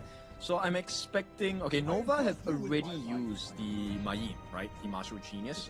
That would have been a great answer to the War Saint. So, and they've also used the Dharma. So what would be a great answer against the War Saint here? I mean, with the Mayan gun, it's going to be a little bit tougher. But it looks like they're going to go with the Charlotte. Just kind of bypass them altogether in a way. But they need to be a bit careful about, of course, the War Saint and his Razor Cavalry. Yep. I say oh no because this is Muji's specialties. This is Parasola. Already we've seen Muji be really godly on this hero, and I think, you know, with the heals coming in from the Yuhuan Tunecaster, this is going to be a very tough challenge for the side of Team Hawk here. And once again, this is not even set in stone. The Yuhuan can go into the mid as well. Yeah, and definitely a lot of flexibility. So this is going to play with them, right? And this is the brilliance of a draft. And you have to be smart like this, where you're picking heroes that could potentially be flexed. And now it looks like, okay, they don't think that the Tooncaster is going to be in the roam, so they're going to be banning out the Zhang Fei, another potential great roamer there. But again, it's just more flexibility for Nova Esports in terms of the picks. What do you think about having a Yixing for the side of Team Hawk here? Yeah, it's one way of kind of dealing with the Tooncaster. Like, it's definitely, I mean, if it's a mid, then it will limit it even more, especially if you're able to block it in, you know, with that board. Arlie can kind of work around it in a way, but Charlotte, you want to just like lock these guys down as much as possible. But it looks like they're going to go with a Breeze Heart instead, another special of the KIS4, which is definitely increased in usage. Okay, I was kind of thinking differently here. I thought Nova would have gone for the Fade, right? Because the Musashi is definitely a great counter against it. But here we have Kongling with the Broken Mirage, the Jing. How much of a flashy gameplay do we get from this guy? Because Nova Esports now have a long-range poke composition with the Garuda here. The Majestic Guardian has landed into the Gorge. And Team Hawk will take that. It's going to be the Fate for themselves instead. Yeah, it's going to be tough for Team Hawk, right? I think the Jing is going to just be flying all over the place. And they have, like, they're skill shots, right? With all the stuns. So if they're able to somehow get lucky on Kongling's Jing, I mean, they're going to be able to kill him. But if not, they're just going to be, you know, run over. I'm a little bit concerned. Once again, tankiness is not really available on the side of Team Hawk. There's quite a bit of burst damage from the side of Nova, right? Specifically Kongling and Xuan on the side of Nova. Team Hawk, though, they have a lot of CC. So I would hope that would be their win condition, right? Get the stuns in, right? Golden Token from Lola. You have to set up the second skill knockup from Man. And then you have the Cannon Blast from Nono as well. Hopefully that's going to be enough to deal with Nova Esports here. Yeah, but don't you think that both sides are kind of on the squishier side? There's not really frontliners on any side. I mean, yeah, the Charlotte to a degree, but that, unlike you have Yuan with the heals and things, but both of these lineups are kind of on a knife's edge in that sense. But they have a lot of mobility on the side of Nova, right? Yes, they may be squishy, but they're pretty hard to catch. And this mobility is extended for quite a bit of time, right? Like you have the RD able to switch between the parasols every now and then, every couple seconds, and then you also have the Jing, right? Mirror image, able to swap positions, a lot of instant access. That kind of mobility is great and available for Faye, but not at this proficiency. I think that going into this one, that one's going to be the key, right? Just how they're able to kind of compete. Because this game, if they get potentially just run down, right? Nova Esports, this lineup, they're there to burst you, right? They want to end this series in this game 4. At the same time, Team Hawk right now, if they're able to kind of like weather the storm and get their own stuns in and hit them, like the cannon blast, that's going to be key. The honey sweet breeze, also key. If they're able to hit those stuns, they're going to have a good time and they're going to able to fight back onto Nova. Agree. I think at this point, it's all about Team Hawk. Can you land your CC? Because if you can, you already have a soft guarantee with the Featherfoot Fade Ultimate, right? Hardened Jade Seal. You should be able to take those neutral objectives like the Tyrant and the Overlord. Because if you don't, then you're kind of not making full use of the advantage that Bai is giving you as a Featherfoot. I mean, Bai really needs to have a good game. He's been limited so far. I mean, it's because they've been losing the early game where they haven't really had much space. But Bai is the guy. He needs to ensure that if their team is going to win a single game of the KIS4 and they need to do it now, he's the guy that, again, needs to really step up this one. I like this rotation. Bai actually gets the initial invade. First blood? Oh, Waypit, the flash! He somehow stays alive, even at level 1. Team Hawk not able to get the conversion there. Okay, but this is still nonetheless a great start, right? You get the steal, so Bai is level 2 already, and once he gets the remaining buffs across the map on his side, Team Hawk, for the first time in the series, Bai should have a decent play into this game number 4. Yeah, those buffs are definitely going to help, and they were trying to be aggressive, so they've shifted things up. And they've opened things up in that sense, but now Nova Esports, they're still up in terms of the overall net worth. It's minuscule at this point, but still something to take note of because Team Hawk right now, again, they're just trying to stay even with Nova Esports. Yeah, and you know what? They don't want even. They want advantage, and they're gonna start trying to push Muchi away here. Unfortunately, he's playing really safe right now, so Team Hawk unable to find any other openings. Yeah, there were too many. I mean, there were like 3 members of Team Hawk right there. I mean, Muchi will just stay alive, if anything. Like, you don't want to give up anything. You don't want to give up first blood. But now it looks like they decide to go by, finding him out. They're going to get first blood. And, of course, cool people don't look at kills as they walk away, Team Hawk, ensuring that they do get that first blood. Insert explosion, and there we go. Bai with the first blood. Beautiful move from that set. And this is an important timing as well, because Waypit is not level 4. He does not have the Unending Sorrow, which is the ultimate that gives you invulnerability and it heals. So Team Hawk, I like this way that they're playing. They need to continue doing this, right? And get the invade. Unfortunately, they missed the timing here. Yeah, missed the timing. Bai, he was actually close by. Might have been able to smite that. It would have been a battle with Kong Lin, but still his positioning wasn't there. So a step behind, and it's all about those inches in terms of just being able to be in the right place at the right time. Yep, you definitely want to come in at the correct angle for this one, with the correct reach as well. So at this point, Team Hawk, they have a very, very slight lead, but Nova has managed to wrestle them because they're taking away camps from Team Hawk. Team Hawk needs to find value elsewhere. If you can't get the kills, make sure your camps are protected. Oh, take that one. But it looks like Nova Esports, 3 members. John with the heroic charge pushing at least Wendy away, but he's going to go the long way around. He's going to get up on his horse. He's going to be chased, dodges the mini stun, and this is good space. I mean, he might die, which is a bit of a problem, and he's going to look to dive deep on this one. It looks like Waypit ensures that at least he stays by, but it doesn't actually go to a player. Yes, and this is value created in a way, but he has to trade with the T1 damage on the top. So this is unfortunate for the sort of Team Hawk. So what they're looking for now is to really get some damage in onto the T1 at the bottom, which unfortunately is not going to be too much. So Team Hawk, they're still keeping up, but they're slowly losing control of the Gorge here. But it's a much better game, let's be very honest, than the first 3 ones. So this is a good bounce back game. This is kind of what we wanted to see Team Hawk do earlier, right?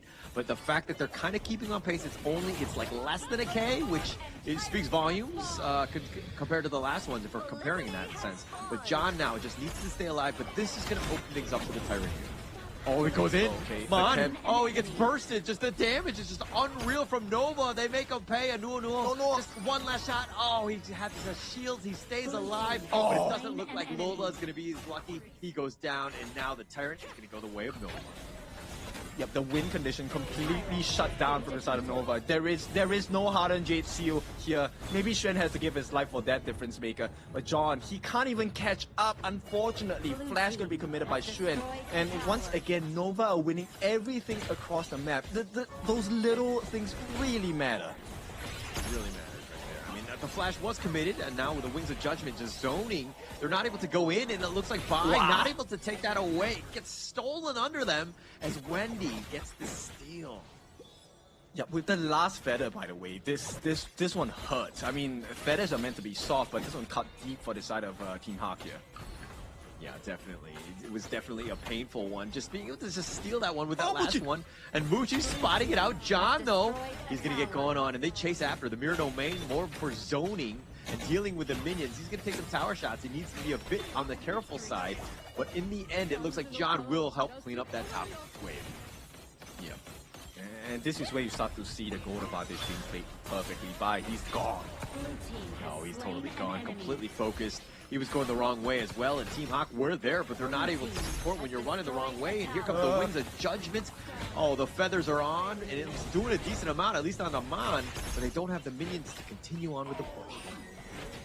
Yeah, but that's the thing, right? Like, look at the way they're playing this. They're distributing their resources. It's never a 4-man, 5-man fight. They're putting 2 members on each lane, pushing and making sure they're getting turrets. Maximum value achieved. They don't even lose too much health, or they don't even lose their lives here. It's a very small kill game. But Nova is showing you exactly what you need to do with an advantage. Yeah, and it looks like John looks to go for the Razor Cavalry, dodged out by the Unending Sorrow. Xuan has been killed, so that's a huge win for Team Hawk right now, but now they need to run out. They need to be careful, and they do have the control. They find Nuo. Wendy with that damage is enough, and they'll happily trade the Clash laner. No, they won't. They will just take the trade against Nuo here. I mean, this is what you need to have, right? Which is something that Nova shows us time and time again every game. It doesn't matter whether you lose a member or not.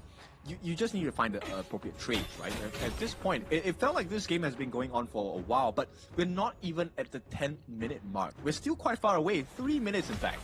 Have we seen a single game go over the 9-minute mark? I don't think we have. I mean, that's just how good Nova Esports is. It looks like they run down. Oh, John gets picked off. Konglin with just enough, but he trades his life around. Thank you, Tower. And they ensure that at least he gets the trade. Okay, that was decent, but they need more. Yeah, they want to go for more. Nice little box. He's under the tower as well, so that was really well played by Nuo. They make it in pay, and they find at least Xuan as well, and now they're going to continue. Ball, not able to find Muchi. Oh, he does! Oh, but Ball's looking to turn this around. Muchi with the damage. Oh, but the Overlord gets in on the action, and he somehow survives. Nuo is very low as well, and Muchi will limp away as well. It's meant to be a neutral objective, but somehow it turned against Bai in that particular moment. And I mean, the Shadow, the Overlord actually helping Nova here maintain a decent lead. It's 4,000 in favor to the side of Nova. But the biggest thing here is not about the goal lead, it's about the Gorge. Team Hawk, they have lost every single T2 except for the one in the mid. And right now, Nova can get that flag anytime they want. Anytime they want. But this is a much better game. I know that Team Hawk is still losing, but they're actually finding kills, right? This is one where they're, again, backs on the wall, elimination game, go all out, right? You have nothing to lose at this point, so you might as well try. And they're playing better because of it. But again, just Nova are just so good, and this is why they have that lead. I think the difference maker here is if they can find Muchi, right? If Bai is able to get Muchi down, this team fight turns really well. Yeah, it looks like they're deciding to go the Mirror Domain. Mon, though, getting so low and somehow alive. And he's actually going to level up on his way on out. Konglin just using the end of it, the Unending Sorrow. But Konglin getting a little bit low. They take the mid T2. And now John is showing up to the party. Gets the heroic charge on the way pit. The power gradation is slowing him down. And it looks like the heroic charge pushing him the wrong way. And John gets sniped out. He thought he could make the play, but he's going to be the only one to fall. There was a big disconnect, right? John, that was a play, but that was not the time to do it. The team was backing off. And right now, Nova, because of that mistake, they will be able to push into the T3s in the mid. And those are the kind of mistakes that we've seen from Team Hawk, right? Nuno is sometimes a little bit out of position when he's trying to go. Everybody has already been backing off, and John on this one tried to do that same type. And it seems like Team Hawk right now not on the same page. And this has been a struggle and a constant weakness that has shown up in KIS4. I think this is something that maybe the team needs to really work on here, right? There was a moment in the previous fight where Bai attempted to come in and get his hardened Jade seal on Kongling in the middle of the mirror domain. I like the idea of that. It's really difficult to execute, but if you get it, it looks spectacular, and it could have definitely changed the team fight. But I don't think this is the time to take that kind of risk. Yeah, now is definitely not the time. I mean, there's just so much. They're down about 5.2, but it looks like the Jade Seal is going to be used to ensure that they get the buff. The box have been used just to zone, but now they're on the run. The Wings of Judgment not able to hit, but they find Mon instead. The flash away by Lola, just trying to stay alive, but John has been killed, and they will look to dive, and here comes Kong Lin, not scared. He takes down John. He's going to be under the tower, taking some tower shots, but Kong Lin somehow surviving, and Nova with all 5 members looking to end this game and this series. Yep, this is the final gas here. No defense coming in. No defense at all, and it looks like Nova Esports, just like that, they'll take the crystal, they'll take Game 4, they'll take the series, and they will say goodbye to Team Hawk. Yep, that was a valiant effort from the side of Team Hawk here. This spells the end of their journey in Honor of Kings Invitationals Season 4. Unfortunate for them, but we will get to see them some more down the road in 2026 HOK. For now, let's celebrate Team Nova Esports as they have shown us a masterclass of multiple drafts, multiple win conditions, and the ever-changing ability to adapt to the circumstances. This is what makes a champion team.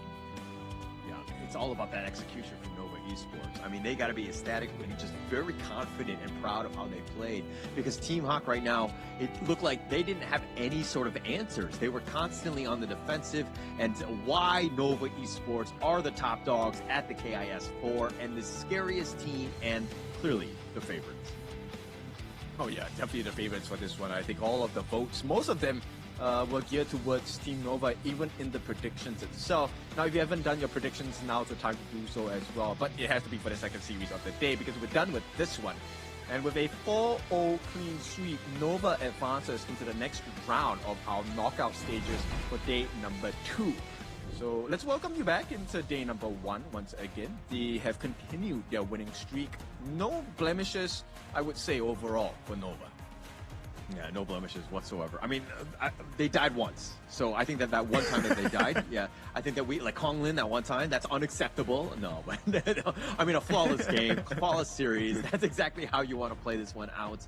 And why they chose Team Hawk, right? They wanted to send them home. They thought that Team Hawk were the weakest ones, and they went into that one. But now they move on into the semifinals. They're going to be guaranteed top 4. Really well played by them, and that's kind of how you want to do it. Nova Esports, just too strong in the end. Yes, it is. And this is the kind of quality that Nova Esports start the year with, which is very scary, because I think we have seen a lot of teams, even if they don't improve, they stay at this foundational level, right, towards the mid of the year. So Nova Esports has already shown the teams that this is our bar. This is the standards we've set at the first lap of 2026 HOK. We are only going to get better from here, which is an important message for everyone in the professional circuit as well. And that bar right now is pretty low, right? Let's be honest, for Nova Esports, right? They're just basically tempting anybody. Come to our level. Let's see. Because we have 10 others in the back pocket. We're ready to go. And Nova Esports, you're just seeing, whenever a team kind of contests anything, they tend to come out much stronger in the end. So this is a scary lineup that's only the sky is the ceiling for them.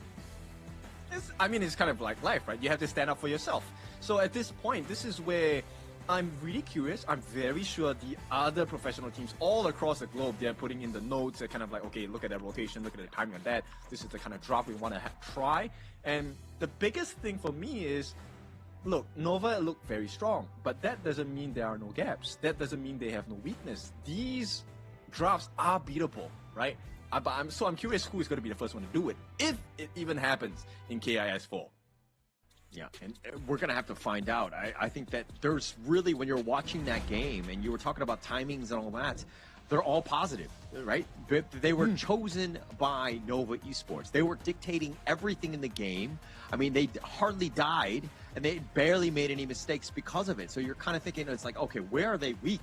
We need to find that out. And it doesn't seem like really any team has shown where Nova is vulnerable.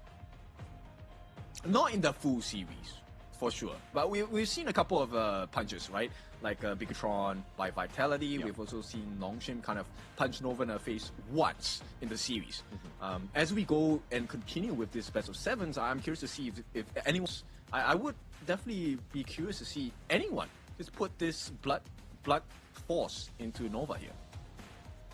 Yeah. I think that, like, if the other teams are watching, they need to find just being aggressive, right? Nova dictates the pace. They're great with map control. Didn't give any sort of ways to get back into any sort of series, especially when they have the lead.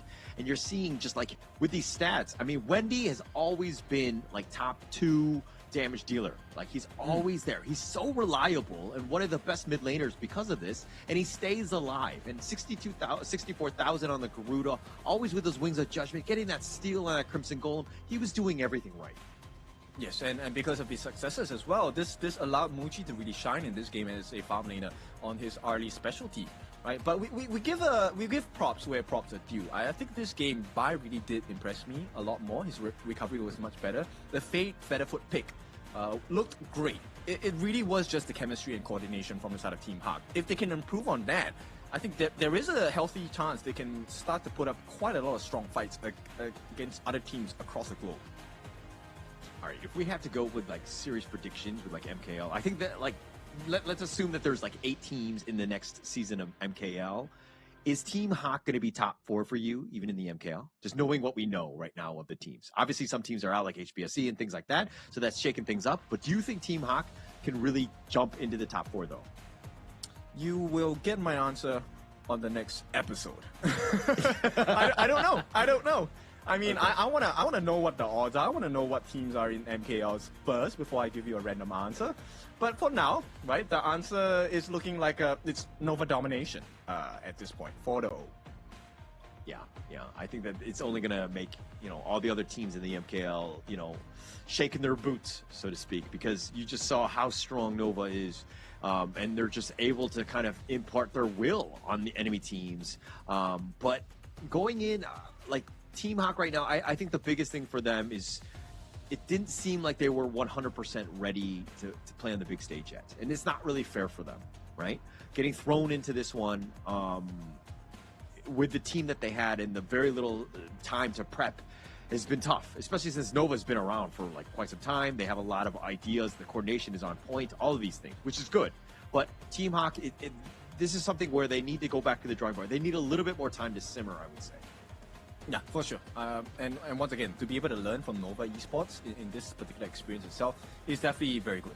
I think if Team Hawk manages to get all the clips here, do the proper reviews of not just the bands and picks, but also about the execution of the draft, just find out what the gaps are. Nova Esports do have gaps, right? We've seen that even for last year in other events, in international events, they can be beaten, right? And they can be beaten flawlessly as well. But this guy is the one that was truly flawless today. The MVP, Muji, first time on the board in this series. MVP with the Parasola, the RD, 3-0-7. Just really well played by Muji. I mean, he was able to just kind of out-style on them. And this is why Arlie is still strong, even though it might not be the top of the top in terms of the meta of a farm laner. But he's able to do his damage. He's able to stay alive. And we'll see a lot of that in the highlights here. Yeah, this one was what really gave me a lot of hope for the side of Team Hawk here, right? By getting that first blood, very nice coordination. But once again, because of the space that both Wendy and Waypit are able to generate for Muji, he is always left unattended to. And when you leave Muji alone, that's where he deals the most amount of pressure against you. Like, if you're looking at some of these fights where Team Hawk was able to fight back, I mean, he gets the jump in, but the rest of the squad was there. There are moments where John went in by himself, and the rest of the team was just like already retreating. So, like this is one where it was a little bit ongoing. Oh no, they did well on this one. But there was a moment where John tried to go in, wasn't able to go in, and that was when the overlord. Oh, this is the play, right? Where he tries to go in, everyone else from Team Hawk was just running, and so Nova was just running him down. Yeah, so much better decision making from the side of Nova. And this is where it really shows you, right? The better team wins. And it cannot really come down from a singular effort. It needs to be a team effort here, of which Muchi, 3 damage in, they get the T3s, and once they get the team wipe here, the ace, that was a freebie for the Crystal itself. So once again, beautiful work for the side of Nova as they clean this series with a clean sweep 4-0. Absolutely clean, and it looks like, I mean, they're not even really celebrating, right? Like Nova is, because it's like a business as usual. They are so like experienced, they're veterans of the game. They understand that this is a long tournament ahead of them. I mean, yes, they made the semifinals, and we'll see them here, and they're going to wait to see exactly who their opponent will be, as we have KIS4 and Blacklist. That will be coming up next, and that will be a great series as we have that one coming up. Yes, I believe everyone is waiting for that particular series itself. I think they were talking about it. Even in the comments, we do see them as well. Everyone, I think I like this a lot because there are 2 camps. There is the KIS4 camp, there is the Blacklist camp, and you can't say anyone is wrong because both teams, they have shown up in this particular competition itself. Maybe one more than the other at certain points of the game, but individual players, synergy, chemistry, they're all there right now. Yeah, actually, I mean, I've been very impressed with KIS4. This is a team that has really shown up, and they're on the home court in that sense, and they've been kind of one of the best, right? Which is not something that we say all the time of KIS4 on the international stage, but they've completely shown up. But Blacklist, on the other hand, they've taken down Nongshim, which is the only team, and they were kind of on the bottom, and they are going to look to prove people wrong.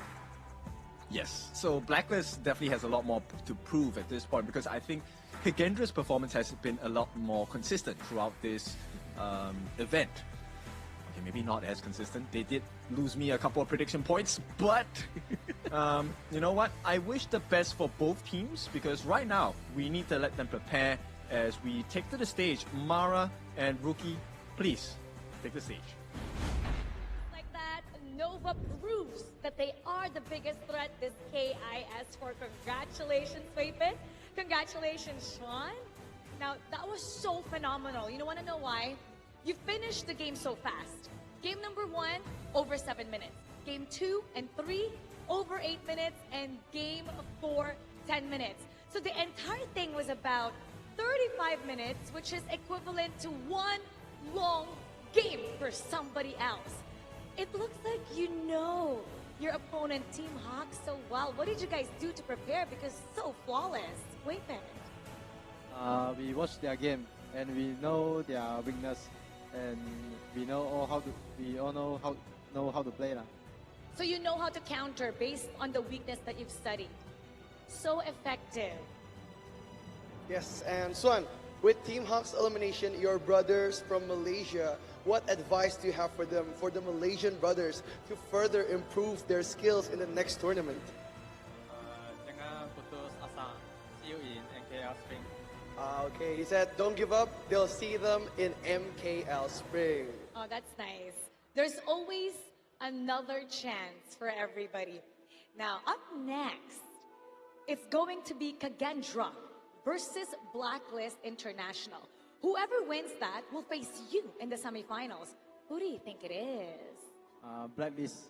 Blacklist, why? Because I'm Blacklist's biggest fan. Oh, you're Blacklist's biggest fan? Wow, okay.